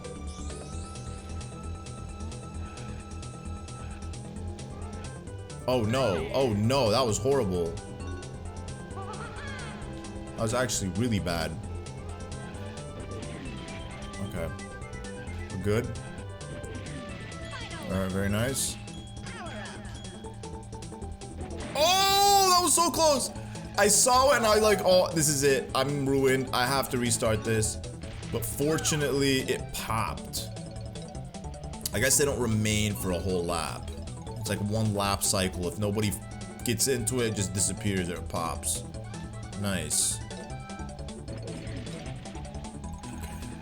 But I'm surprised like the computers were on me like that. Like that's crazy. Oh my god, no. Ooh, no, that's so crazy. Oh, but I still won, dude. I missed the last 2 boosts. If this was like coin collecting one, I would have been screwed. Thank God I got it. Whew. All right, what else we got? We got Boulder Canyon. This one is the hovercraft one. And this one also has like a little secret. You gotta hit the bell and then that will activate the bridge, which will reveal the key for the battle course level.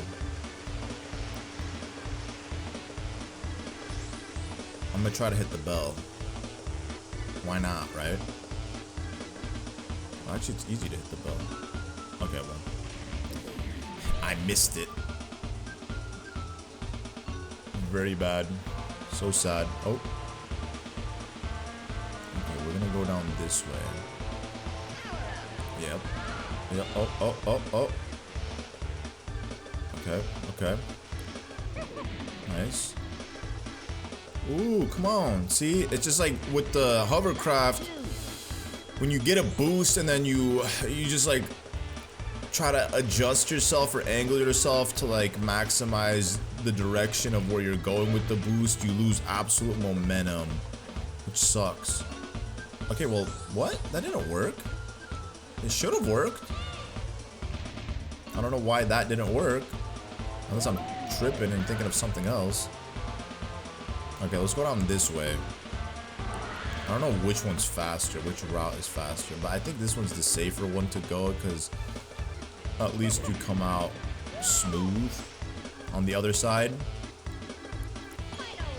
Alright, final lap. Here we go. Here we go. Oh, no. My bad.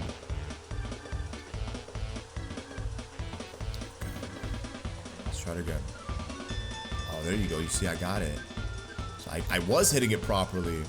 But like once you hit the bell, you're supposed to hit it obviously in an earlier lap, and then you're supposed to use another lap to go under where the bridge is, and then grab the key.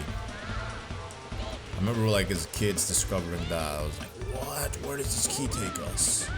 But like we obviously knew it took us to the battle level. All right, we did it. Nice, good job, Diddy Kong. Diddy Kong, you are the best. I understand why they slapped your name on the title. Because no one else deserves it more than you. Beautiful little monkey. You guys following the trend of Punch? Punch the little monkey in Japan? Such a cutie, man. Literally went absolutely viral and deserves every little bit of it. The cutest little thing on planet Earth. Alright, this is actually a really cool level. I've always loved this level. The vibes.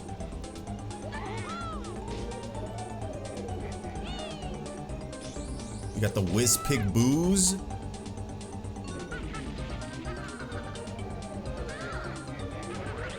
Come on.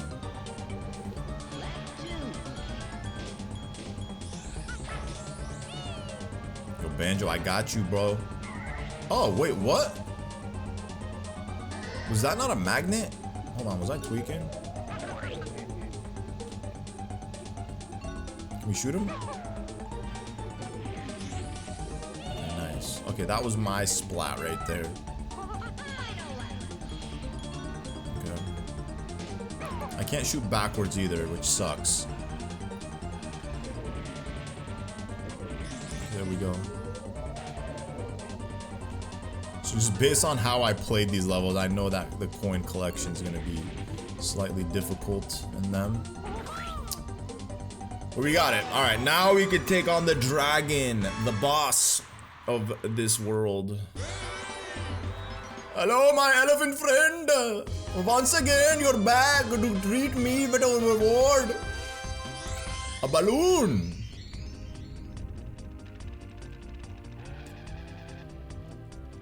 Let's do it.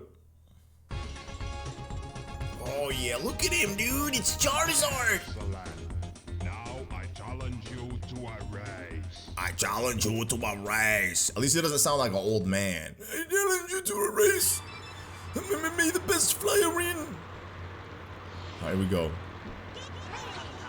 Look at that cheater, bro. He gets a little head start, man. Like, what is this? And then he like lets out dragon or fireballs. Ooh. But see, at least with this one, they're easier to avoid because, you know what I'm saying, you got a plane and you don't have to necessarily fly his path. You can just, you know, take your own route. You can go at a lower altitude, you know, which makes it easier. Oh, no. Okay, we got this.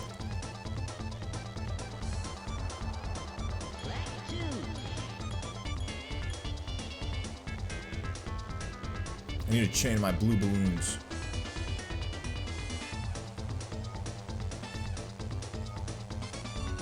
Okay, we got this. Where's the next one? There it is. Ooh, we gotta do like a wide turn for that one. It's worth it. Look at that. Boom, we got that little extra oomph. If I got that triple balloon, ooh, that would have been nice. But you know what? We're gonna do another triple chain up, a double chain right here. Yeah, now we need that triple. Need that triple. Where it at?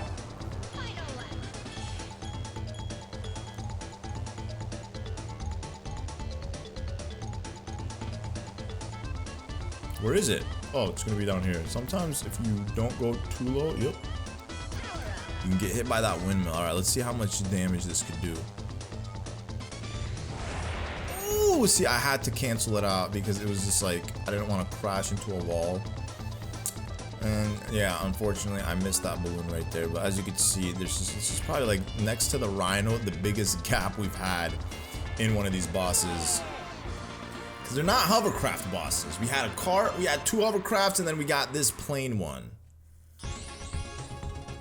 What you think? What you think, my dragon friend? Now try my new challenge. I got you, brother. All the silver coins from my world. Find 8 from each level and win. Then come back and see me. Come back. Yo, he's kind of Spanish, bro. You see that? Come back and see me. I got you, my brother. Time for the silver coins. Notice how in Windmill Plains you need 23 balloons, and then here in Haunted Valley you need 37 balloons. Isn't that crazy? They expect you to have 14 balloons more to go from this level to that level. It's probably designed in that way to like force players who came to this world first, if they beat the 5 levels somehow, or the 4 tracks, and then beat the dragon, to go back and collect the other balloons from the previous worlds before coming back here. This definitely is the hardest world out of like the original 4 worlds, or I guess the main 4 worlds. I say like original as if the Space Land is not really original to this game. No, it is totally original, but it's this world's the hardest, I would say, when it comes to collecting all of the silver coins compared to the other 3 worlds. I keep calling them worlds. Are they really technically even worlds? Are they like areas? Because they're not worlds. They're just areas. Just different areas of the game, I guess. But whatever. We'll stick to calling them worlds just for the consistency factor of this video. It'd be weird to switch it up and start calling them areas. Wow, that was silly. I don't know how I missed that one. I literally flew into it. Okay, with this one, I need to actually like come at it from an angle. Oh, what? Hey. Crunch. Okay, this is where I need to use all my speed buffs. I'm gonna use them all right here, right now. Where was that last one? Was it at the waterfall? I think it was. Ooh, why? Oh no! Bro, that was horrible. Was it here? Or did I get that one? Bro, I don't even know where the last one was. And now Crunch is past me. Crunch and Bumper have both passed me? What is this? Okay, well, it's fine. This is only lap 2. Finally, we'll go for it. Yes. We're gonna be collecting you soon, TT. I say that like he's a Pokemon. We're about to catch him. Truly, I mean, we are gonna catch him technically because, you know, you have to race him and beat him. He's like, catch me if you can. I don't know. He doesn't actually say that, but there was a game that did that. Catch me if you can. Was it TT? I think it was TT. Unless I just made that up. Okay, yo, Bumper, slow down, brother. Slow down. It's me, Diddy Kong. Yo, watch this, watch this, watch this. If you take the shield and then you... Okay, well, I thought maybe if I hit him with the shield, it might make him like spin out, but that didn't do anything whatsoever. Yo, look how far me and Bumper are. We are so far ahead of the rest of the gang. Hey, dude, neck and neck. Bumper, you proved to be a worthy opponent. Good on you, buddy. Good on you. I'm gonna tell everybody in the swamp how impeccable you did. I'm gonna tell them you gave Diddy Kong a true challenge. You are a true formidable opponent. I want to shake your otter hand. Oh, Greenwood Village. This one's definitely difficult for sure. I think out of all of the levels here, out of all of the tracks here in Dragon Forest, this one is probably the most annoying one when it comes to collecting the silver coins. Come on.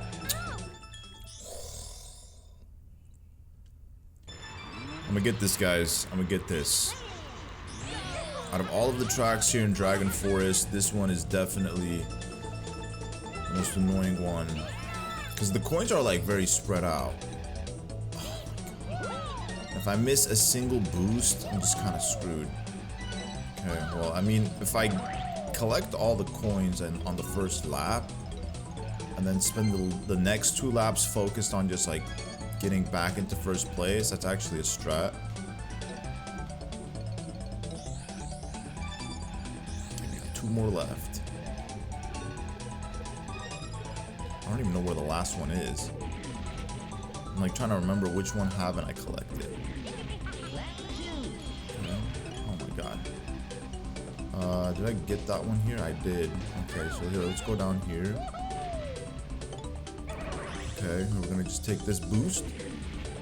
Oh my gosh, yo, Timber's all the way up in the front like that. What's good? How's he doing so well? Okay, I think the final one might be right here, yeah. Okay, perfect. Yes, we will go for it, indeed. No, no. Okay, so it's Crunch all the way in the front. No, no, Crunch. Oops. I really needed that. I really needed that. Oh, yo, Timber!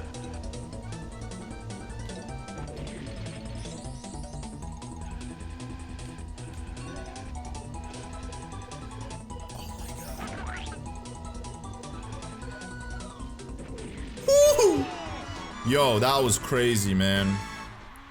That was crazy.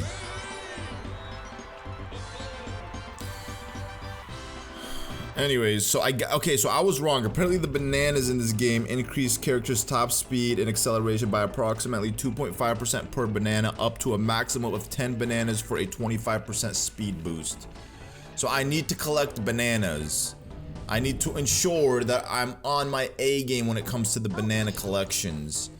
Oh god, Boulder Canyon. Yo, I totally forgot about this one.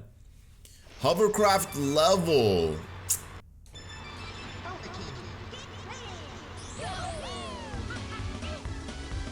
Getting sabotaged by the stupid log every time. This is definitely the most annoying level for sure in Dragon Forest, without a doubt, when it comes to like the silver coins.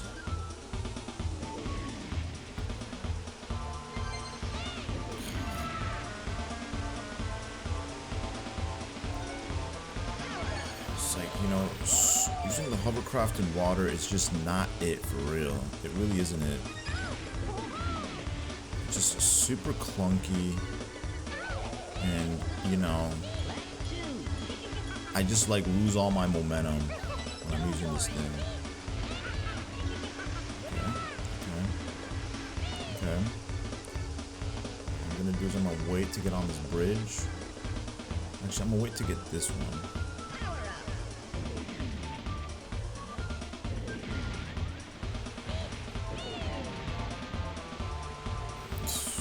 I just like feel like I lose all my momentum when I go to turn.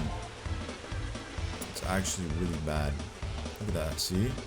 I lost all my momentum right there. Ooh. Okay.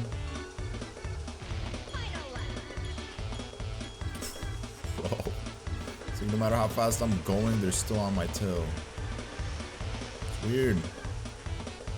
Just give me a little bit of a boost. A boost ahead of them.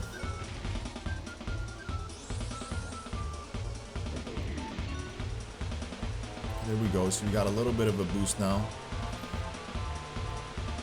A little bit of a distance. Right log. No, no, no, no, no, no, no. Don't hit the tree. Like that. Alright, alright, alright. Cool, cool, cool, cool, cool. Yes, get me out of here. Dude, these hovercraft levels, they are not it. By no means are these hovercraft levels it. Like, they're fun when you're not having to collect silver coins, but when it comes to the silver coins, no siree. Got sabotaged again. This time, I was doing really well. And on my first try, got all the coins but one. Made it to the finish line in first place, but I mean, like, obviously I skipped over a coin. I saw it. I think it was that one right there. Yep. That one right there. That's a tough one to grab. But like this one, I think you could grab all the coins on your first run except for one, because you have to go through 2 different routes. So now I have 2 laps to get this other coin. And I guess it's fine because I could use all the speed panels.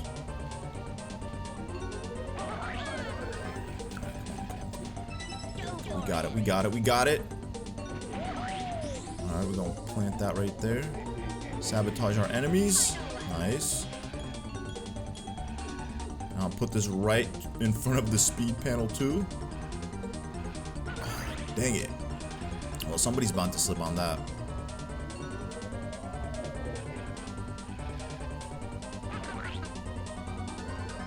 Oh, that was mine! Yo! Okay, well, we're good. We got one more ink splat, some oil splattered on one of these speed panels. Okay, we're good. We can actually take on the boss and then fight in battle Wizpig? Oh, this is crazy. Let's do this. So Dragon Forest's boss is like I said, probably the easiest boss first and second time next to the Rhino. Yeah. Yeah. A special prize? Wowie! Can I fly on the dragon's back? Instead of flying a plane. Look at that. Once again, a cheater, bro. You see that? You see how he cheats? He's a cheater. He gets the head start. There we go. Well, we're gonna just lay low. We're gonna lay low, alright? He's actually smart this time around. Because as you can see, he starts like putting fireballs like everywhere. Alright, here we go. We're gonna use this right here. Alright, we passed him. Brother! How dare you? How dare you? How dare you hit a monkey? An unarmed monkey like that.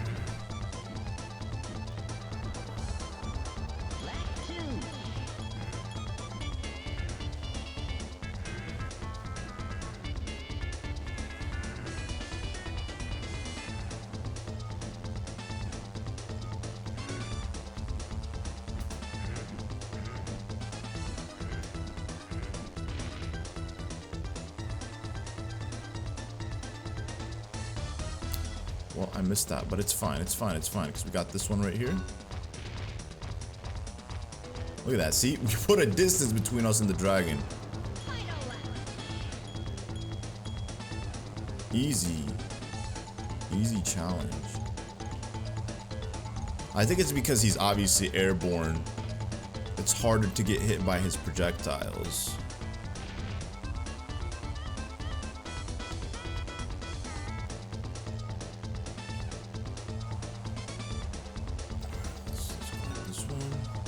Actually gonna chain it this time. Oh yeah, we're gonna go for a big light blue raspberry blast boost. Boom! Yo, are you guys ready? I'm about to take on Wizpig right now. Excellent. You have earned a piece of the amulet. The Now final try piece. The trophy challenge. Oh yeah, true, the trophy challenges. So the trophy challenges are essentially when you play through all the levels again and then beat them in a specific time, and then you unlock all the trophies. So that's something that I'm not gonna include in this video because you guys are gonna end up seeing me play through this like every track again for a third time, which is a little redundant if you ask me. So we're not gonna do that. We're gonna go battle Wizpig, and then we're gonna do the trophy challenges. And then we're gonna do the best part of this game. Look at that, Wizpig is moving. Oh, he's mad. But the best part of this game is known as Future Funland, which is the Space Lands. Future Funland. Imagine back in the day, that's how they saw the future. All right, here we go. We're going into Wizpig's mouth. Pause. My boy just ate me. All right, here we go. Let's do this. Hello, Wizpig. Yes, I can, brother. All right, so I actually beat this recently. When I say recently, like I want to say like 3-4 months ago. So hopefully I still remember how it's done. It's crazy how like easy this game is in a lot of ways. Even like some of the harder levels when it comes to like collecting the silver coins or the bosses, you'll eventually end up figuring it out. But when it comes to like Wizpig first and second time, because you do race him again in Future Funland after you've beaten that area, he's just really difficult. And I just honestly don't know like what the intention was when they made him this hard. Maybe they wanted it to be like a boss that nobody could beat until they eventually like understood truly how this game was meant to be played. And a lot of people had to come back in their late adulthoods to be able to beat Wizpig, like myself for the first time.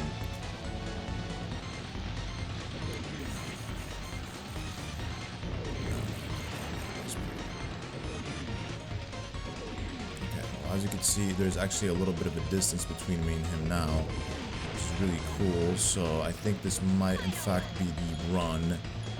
I've genuinely spent like the last like 30 minutes trying to do this, so it would be nice to finally put this to an end. I would actually really like that.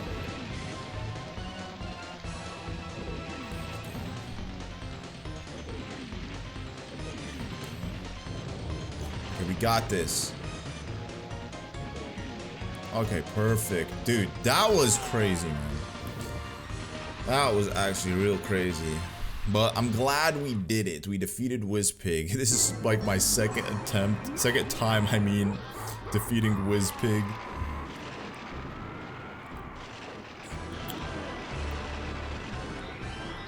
How do you feel, Wizpig, huh?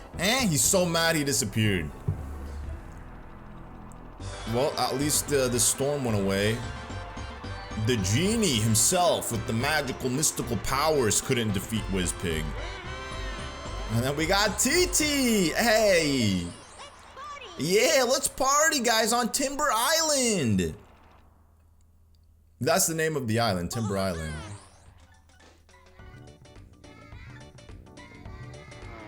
Hear the kids? Where the kids at, bro? Where the kids at? Huh? Unless we're the kids. Yo, Unk's got some moves.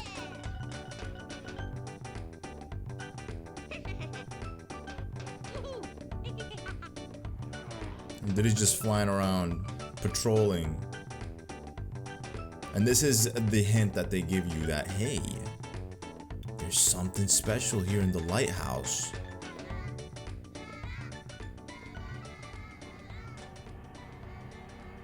He's not done.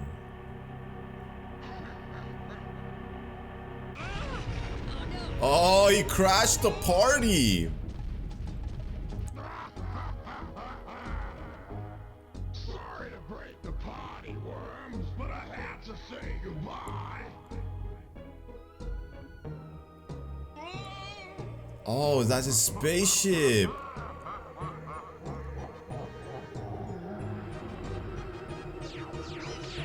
Yo, you messed up, bro. You're trying to hurt us? He's trying to kill us, dog. Yo, elephant, do something, dog. Do a little bit of abracadabra, abracadazam. He's just running. Like, come on, dude. You're the one with the mystical powers here. And off to space he goes. And that's it, guys. Technically, that is Diddy Kong Racing for you. I mean, you could say we have beaten the game, but you know, if you want to take it a step further and experience everything this game has to offer, then yeah, we're gonna obviously have to collect the trophies. We're gonna have to do the time trials.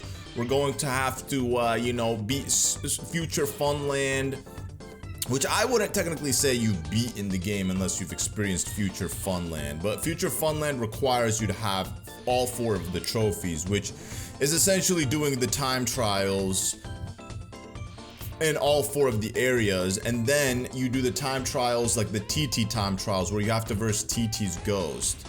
And those ones can be a little bit more challenging. So, you know, when you do like the trophy runs and then you go to do the TT ones, you'll realize there's actually a kind of a gap in terms of difficulty between the two. But once you've completed both of those, you technically unlock TT, and then you obviously have access to Future Funland, which allows you to play through the final area of the game. Now, in order to like complete the rest of Future Funland and collect all the coins and get first place, and then beat Wizpig for a second time in a unique level in Future Funland, you would have to have collected all of the balloons. And done, you know, the silver, not the silver balloons, but the silver coin balloons, obviously. And once you've done that, then you could, you know, battle or race against Wizpig. And that Wizpig battle is just like even more difficult than the first one. So I struggled with the first one. I honestly don't even know how badly I'm gonna struggle with the second one. Low-key kind of looking forward to it, but at the same time, I know that it's gonna be a dreadful experience, especially because, you know, I struggled with the first one, but it is what it is. I guess I'm excited to try and see. At least we got Future Funland as a buffer between that and then. But now I'm gonna have to do the trophies. So look at that. See the end? They're asking me if it's the end. Nah. Turn off zippers, zap the zippers. Wait, what? Is that supposed to be like a hint? So we just completed the first trophy run, which is essentially going through the first 4 the 4 levels in each area. This is Dino Domain. And as you can see, they're basing it off of rank. Now, I don't know what would happen if I like didn't get first in every single race, but essentially I did have the most points. So I have like 36 points. So I got the trophy. So now I gotta do this in the other 3 areas in order to unlock all 4 trophies. I just finished, guys. It took me literally 50 minutes, I would say, to play through these levels. They were pretty difficult, I'm not gonna lie. And I realized a lot of it was probably due to me not collecting bananas. I was going like relatively slow compared to some of the computers. And I also noticed that when a computer hits you, you lose bananas. So it actually starts to make sense why some of the computers play better in certain areas. But anyways, yo, we got this little frog with the mohawk. If we go up to him, I believe if we honk at him, maybe. I think we gotta honk at him. Hold on. I need to like switch into a cart because I gotta squish him. Yo, I need you. Hey, old man, I need you, brother. There we go. Look at that. Once you squish him, a new character is unlocked. known as Drumstick. Now, this guy is one of the fastest characters in the game. He is, unfortunately, though, just very hard to use. So if we go ahead and quit the game and go to the loading screen.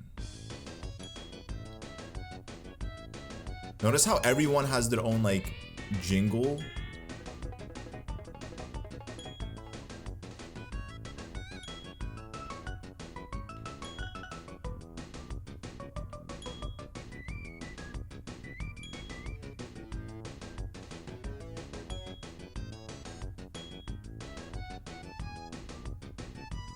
I've always loved Drumstick's jingle. I don't know if I want to use him, honestly. He used to be one of my favorite characters when I was a kid, but I never was really good with him. So I think I'm gonna just stick with Diddy. So now that we've collected all 4 trophies, which in of itself was very tedious to do, I still have to do the time trials, which I'm not looking forward to doing. But as you can see, we got all 4 of the trophies right here. So if we go right in front of the lighthouse, a little cutscene will initiate, and now we will be taken to Future Funland. Listen to that synthwave techno beat. It's letting you know we're going to the future.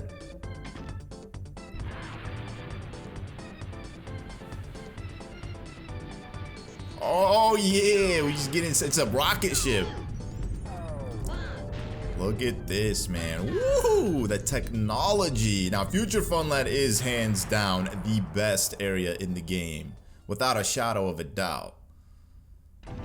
Oh, look at this. We are in space, ladies and gentlemen. And as you can see, we have what? Okay, so I'm missing one balloon. It essentially forces you to have every single balloon in the game before being able to like access any of the levels out here. So I have to find the missing balloon, which I honestly thought I got them all, but apparently I didn't. It's right here. See, I knew there was one hidden in this area. I just came here the first time looking for it and I didn't find it, so I assumed I'd already gotten it.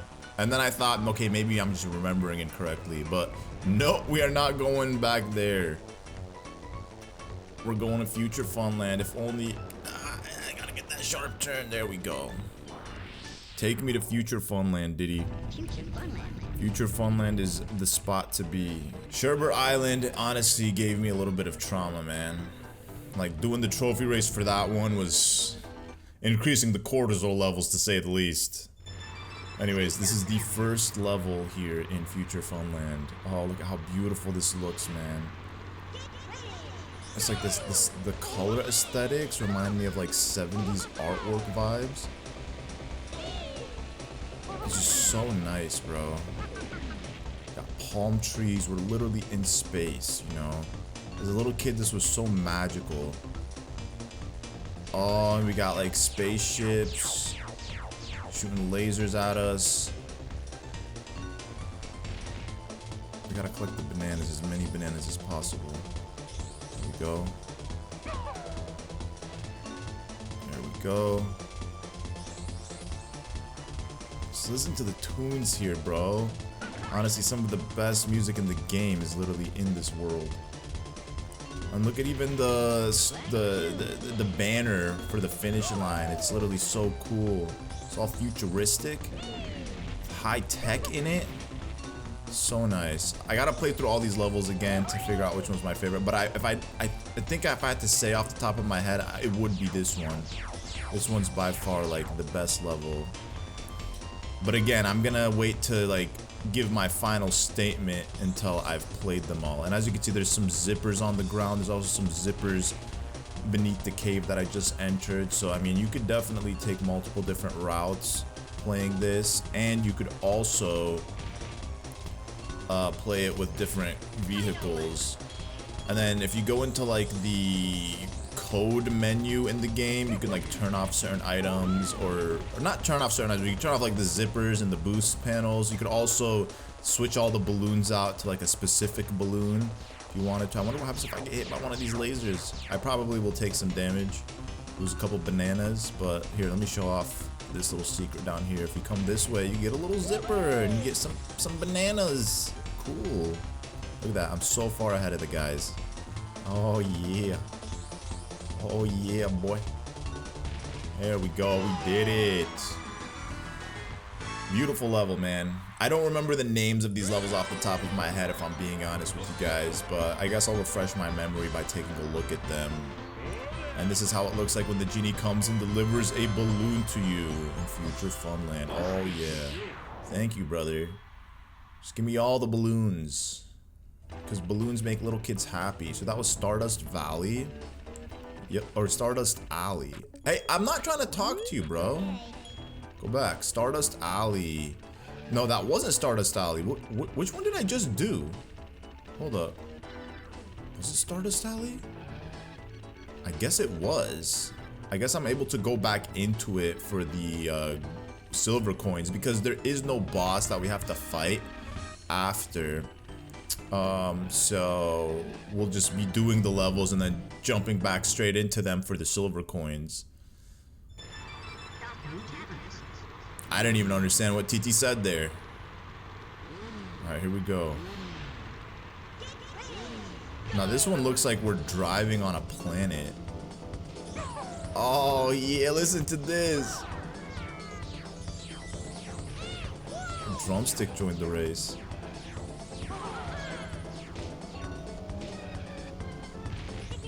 We crashed out.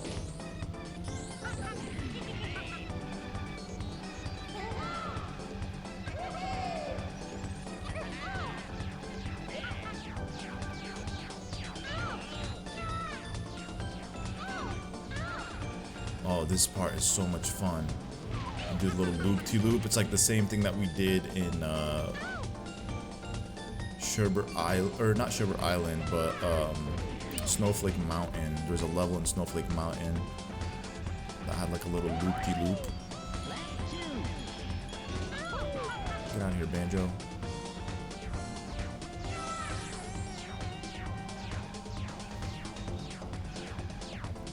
Wrecked. Ooh. Crunch almost got me with his shield.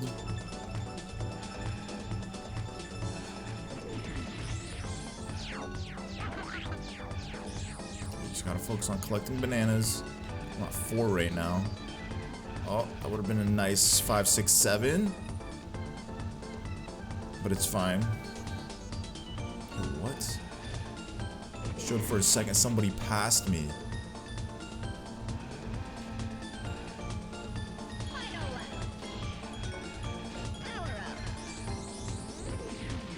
Oh, see, that always happens actually, now that I think about it. If you hit the green boost while going inside of the cave, you can actually mess yourself up because you're going so fast. You gain a little bit of altitude. And then you just crash into the ceiling of the cave. There we go, 9. Look at that, see, once you get like 10 bananas. Oh, who's red? Somebody, I think that's Conquer. I think Conquer's white. I don't know who the person is in red is, but they're definitely struggling for dear life. I think it will show us, or no? Oh, no, it's just gonna show me the genie bringing me the balloon. So that was Dark Moon Caverns. So now we can go to Spaceport Alpha. I think this was the one that was always my favorite. Yeah, this one was crazy. It just gave me a lot of Star Fox 64 vibes. It's like you're literally in like Tron's Legacy, the world of Tron's Legacy here. Everything's just so futuristic, and then you gotta like go upwards like that. See, I screwed up big time, but I guess everybody got hit in that, like they just crashed into the wall like me. And then here you could literally get hit by lasers too. So it's actually very crucial that you avoid the beams because they will slow you down.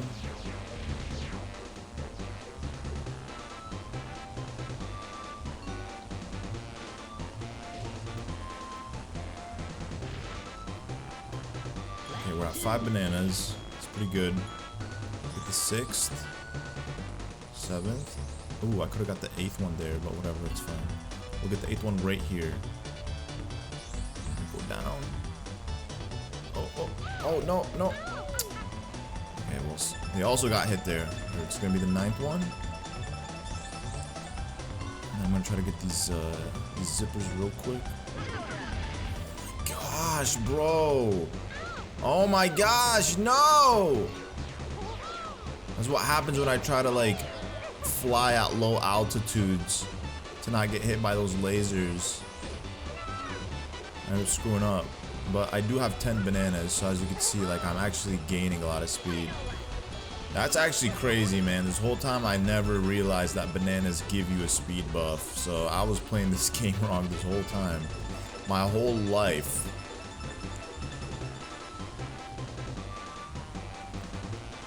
But it is nice that, like, on this video I discovered this. And, you know, it's not too late because we got some levels left in us. Ooh, no!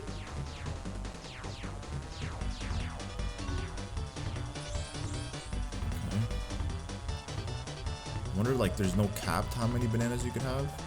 It's pretty crazy. Go. Nice. Nice. And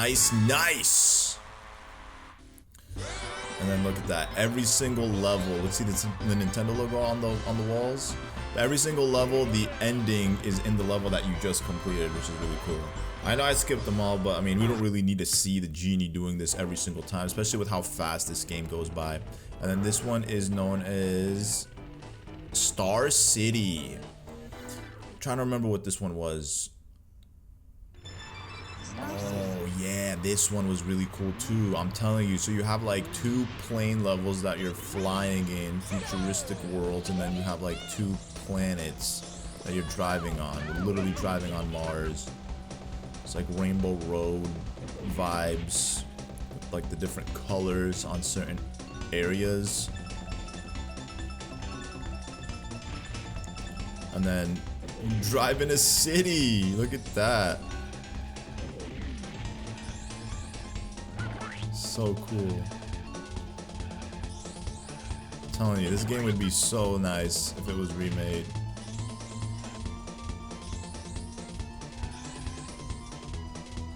Okay, we got 8 bananas. Here we can get 9 and 10. Perfect. Okay, look at that. See, the moment I get 10, I always end up like getting that nice lead ahead of everybody. We're gonna put this on the zipper. Sabotage. Put this one right here. And we're gonna get another one. Okay, well, couldn't put it anywhere near that zipper, but still, it's fine. Hopefully it doesn't bite me in the rear end. Trying to set these guys up.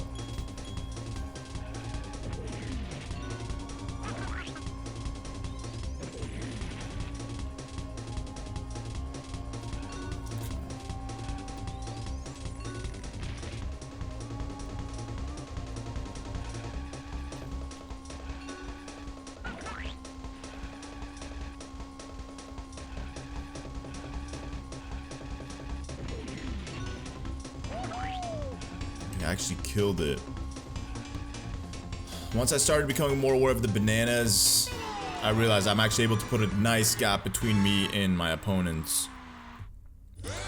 Really, really nice.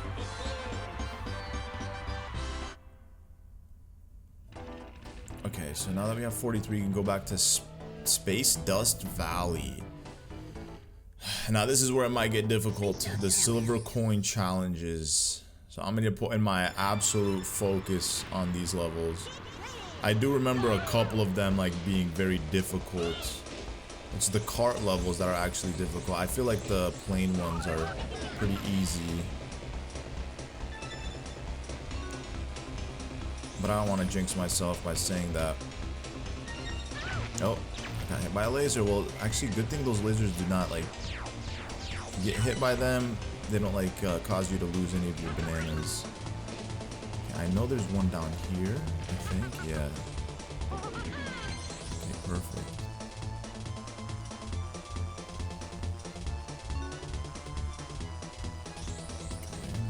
Okay, here. Perfect. So how many do I need? 3?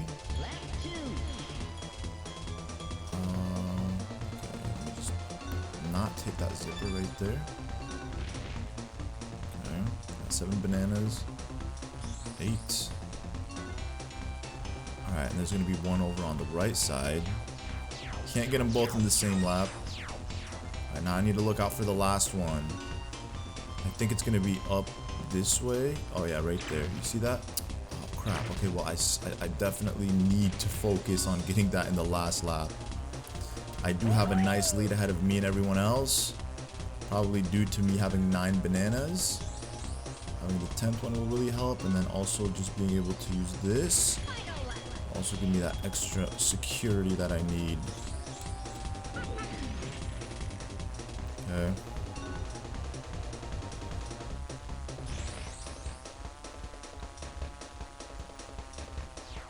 Oh, Zerg spaceship. Okay, I need to just grab this one and hold on to it.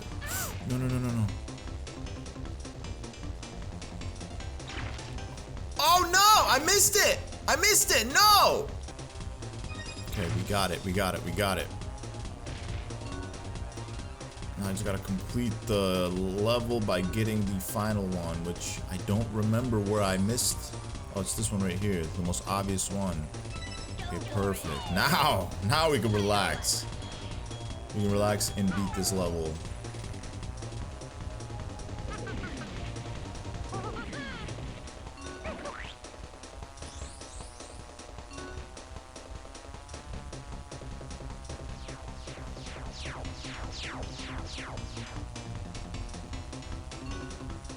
Take the shortcut.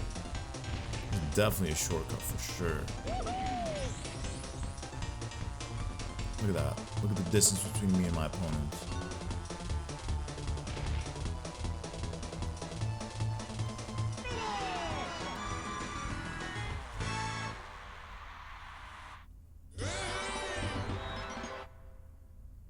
Next up, Dark Moon Caverns. Let's see how well I could fare in this one.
Where's this last one?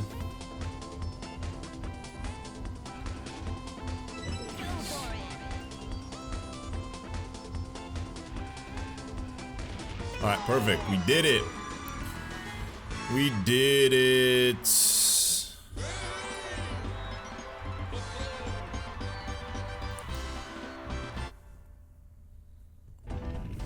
Next up, we have Spaceport Alpha. Spaceport Alpha. This one, I don't remember how hard it was. Okay, so I keep messing up on this one. I had the perfect run the first time I was doing it. Unfortunately, though, I got sabotaged by the laser at the end, I guess midway through the level, and then I ended up losing all my momentum because I crashed into a wall. I just couldn't catch up to everyone else because I was missing bananas. We got one banana. I gotta get to 10 ASAP. Can't let this guy beat me. Okay. There we go. Oh, there's actually gonna be one up here. There we go. One more. And it's actually gonna be this one right here. I had to push me out the way. Dang it. So annoying. Okay, we got more bananas here. That's all that matters. More bananas. Just keep clocking in them bananas, bro. They're moving so fast. Like, how is that possible? How are you moving so fast, Timber and Bumper? Okay, here. We're gonna wait to do this. All right, and then I'm gonna use this thingy right here. There we go. Dang it, missed it again. Okay, it's totally fine as long as I could just somehow pass these guys. That would be nice. How many freaking bananas do they have? Unless they're just taking the zipper, which is the reason why they're moving so fast. Oh no! Okay, I need to get this balloon that's coming up.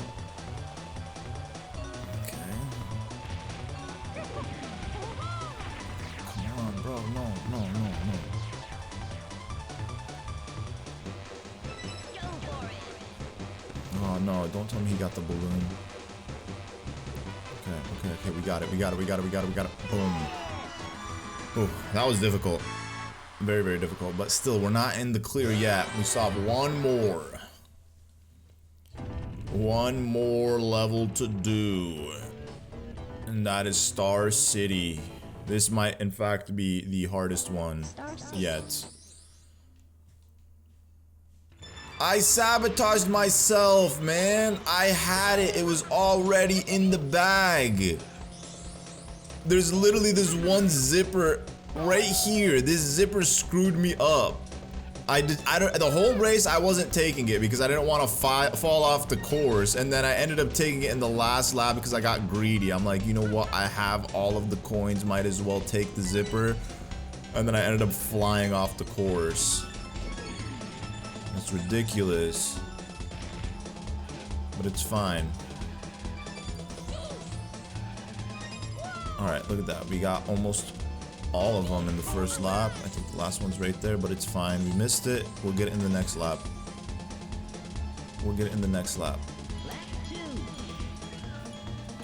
Okay, my cat, now he's trying to get out. So he's gonna start annoying me. So we gotta do this for him. Yo, look at that. How come he took the zip? I guess because I'm trying to take the green boost. The green boost makes me go a little too fast. Okay, there we go. See? That's exactly what I need. I just need, like, to collect as many bananas as possible. There we go. Look at that. 13 bananas. Awesome. Alright, perfect. Alright, this time I'm not gonna do anything dumb. I'm not taking no green zipper. Take the ones that are predictable. Oops, well, I didn't get that one, but it's fine because the bananas that I got should keep me ahead. All right. Let's use this one. Nice. There we go.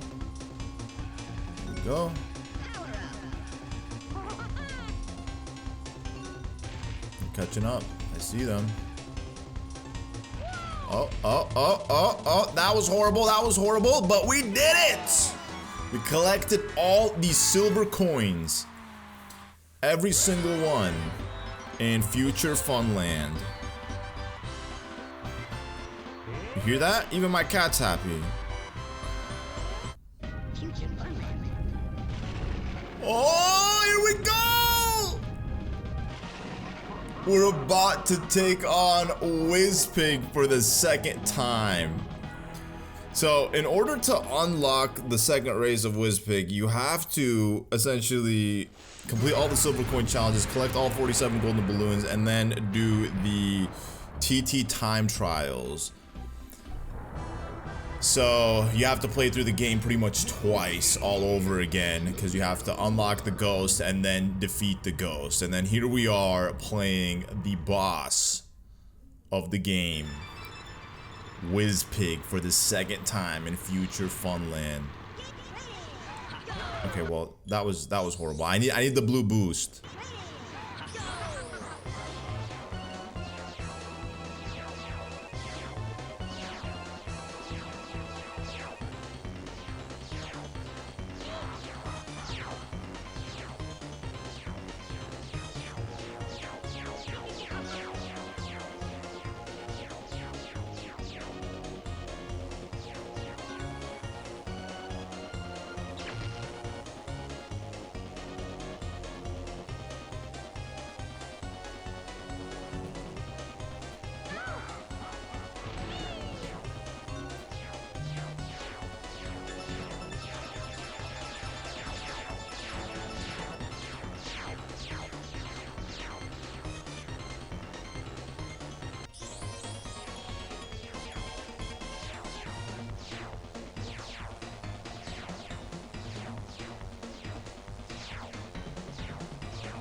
Oh my god, bro. That was like one of the hardest things that I've done in a long time.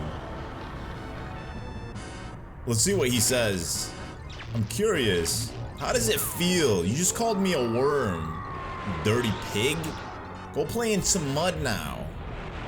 Look at that. He's blasted into a different galaxy. He's never gonna show himself again. We're never gonna see Wizpig's face.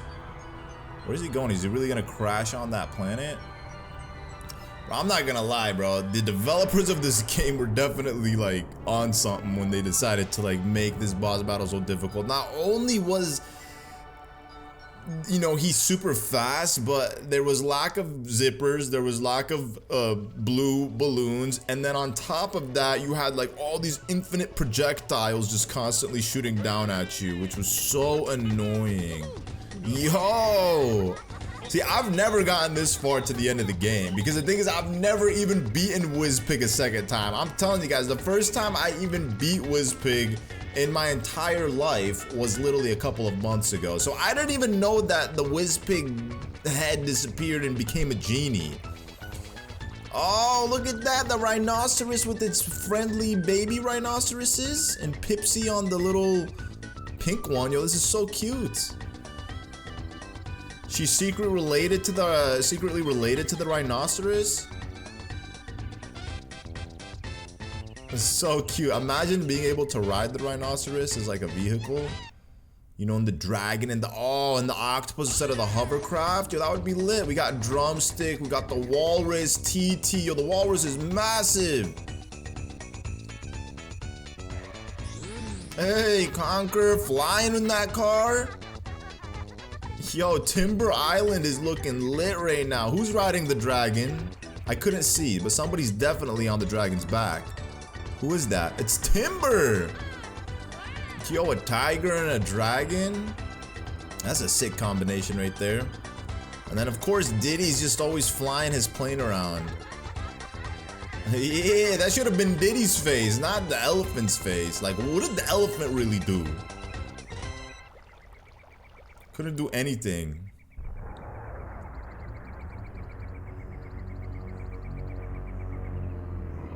I've never seen this. This is actually crazy. Like the first time witnessing this in my life. Oh, that's it. Credits rolling. All right. So I guess the credits roll twice. When you first beat the game, and then when you beat it again for a second time. But that's gonna do it, guys, for this playthrough. Now, I know there's like silver balloons that you could collect after the game ends. Like, I've never gotten to that part of the game in my life where like I've done the full, I think 100 balloons. Honestly, I don't even know how many balloons there are in total in Diddy Kong Racing, but here, we could Google it real quick because I'm curious how many balloons there are in total. Balloons in Diddy Kong Racing. It says there's a total of 47 golden balloons to collected 100% complete the game, which involves finishing Adventure 1. Adventure 2, collecting all TT amulet pieces and winning all silver coin challenges. Wait, what? So how am I tweaking? There are, so which one has the silver balloons? I'm so confused. Because I was almost positive there was like silver balloons. Silver balloons, let's see. Oh, so including the harder Adventure 2. So there is an Adventure 2. So hold on, let me see. We have to wait till the credits roll.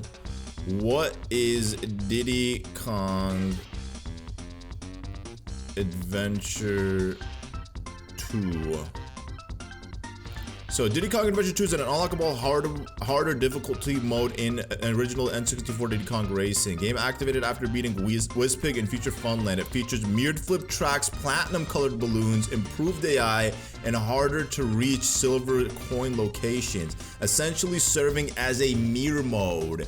Yo, I'm good. So I technically 100%ed this game, bro. Like, that's lit. You know, I'm not gonna do Adventure Mode 2. This was already hard enough. There's no need to like, oh, C2 be continued. Oh my gosh, you think this was it? All balloons are rainbow, opposites attract. So these are little codes that they give you that you could put in the code section. Oh, this is gonna be all of my top scores? Cool. My highest records. But there's a little code that you could put in. There's a bunch of these codes, and essentially it'll change things up in the game. Back in the day when we were kids, that's exactly how we would, like, you know, alter our game, is by putting these codes in, and we would just essentially get them from, like, you know, our friends. They would tell them, word of mouth, you know, would spread the codes in the streets and whatnot. And yeah, I mean, it's just pretty interesting that there's a bunch of these codes that I never was even aware of, but they're kind of right there, just blatantly put in your face in front of the game. So technically, yeah, you know, we did Adventure 1, and there's now Adventure 2, which I don't think I mean, maybe at some point in the future I'll play through Adventure Mode 2 on the channel and check it out and see what it's like. If you guys really want to see that, because I mean, it would be interesting to revisit this game again at some point in the future, just to say like I truly did beat it and everything that there is in it. But it just doesn't make sense. If there's 47 golden balloons, which is like an odd number to put, they could have just rounded it up to 50. Why didn't they just make it 50 and then or at least like, actually I don't even know. Anyways, oh, Adventure 2, let's see. Can I like continue? Oh, you have to start a new file?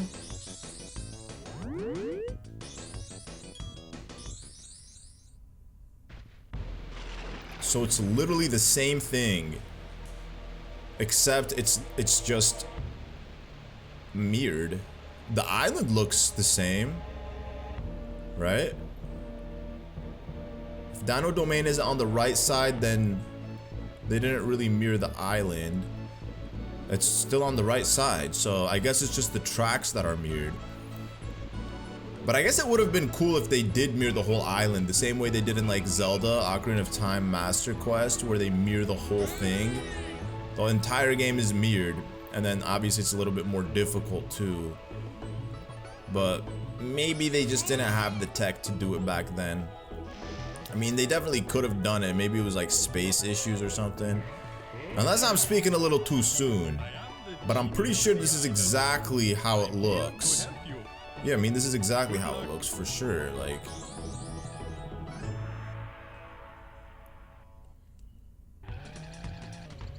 Oh, the silver balloon. Oh, this is crazy.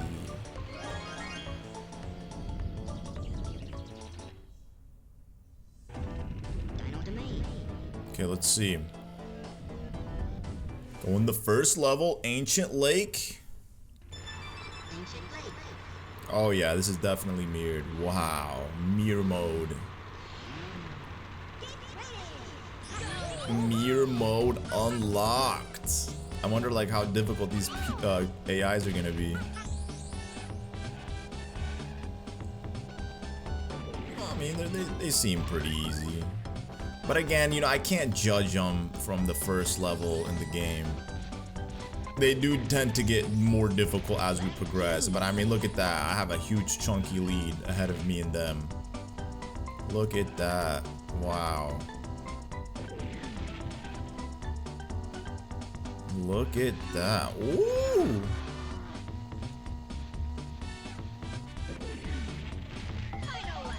Okay, yeah.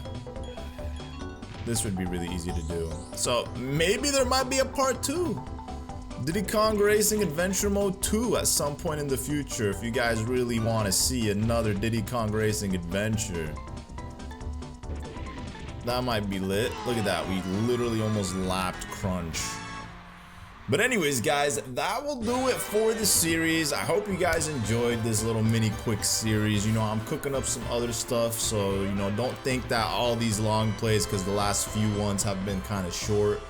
I'm not working on anything big. I'm obviously working on some other stuff, but I thought I'd give you guys these little filler videos in between while I continue to work on the next upcoming projects of the channel. But if you guys enjoyed this video, don't forget to drop a like, subscribe, turn on notifications. Thank you all so much for watching, and I will catch you guys in the next one. Peace.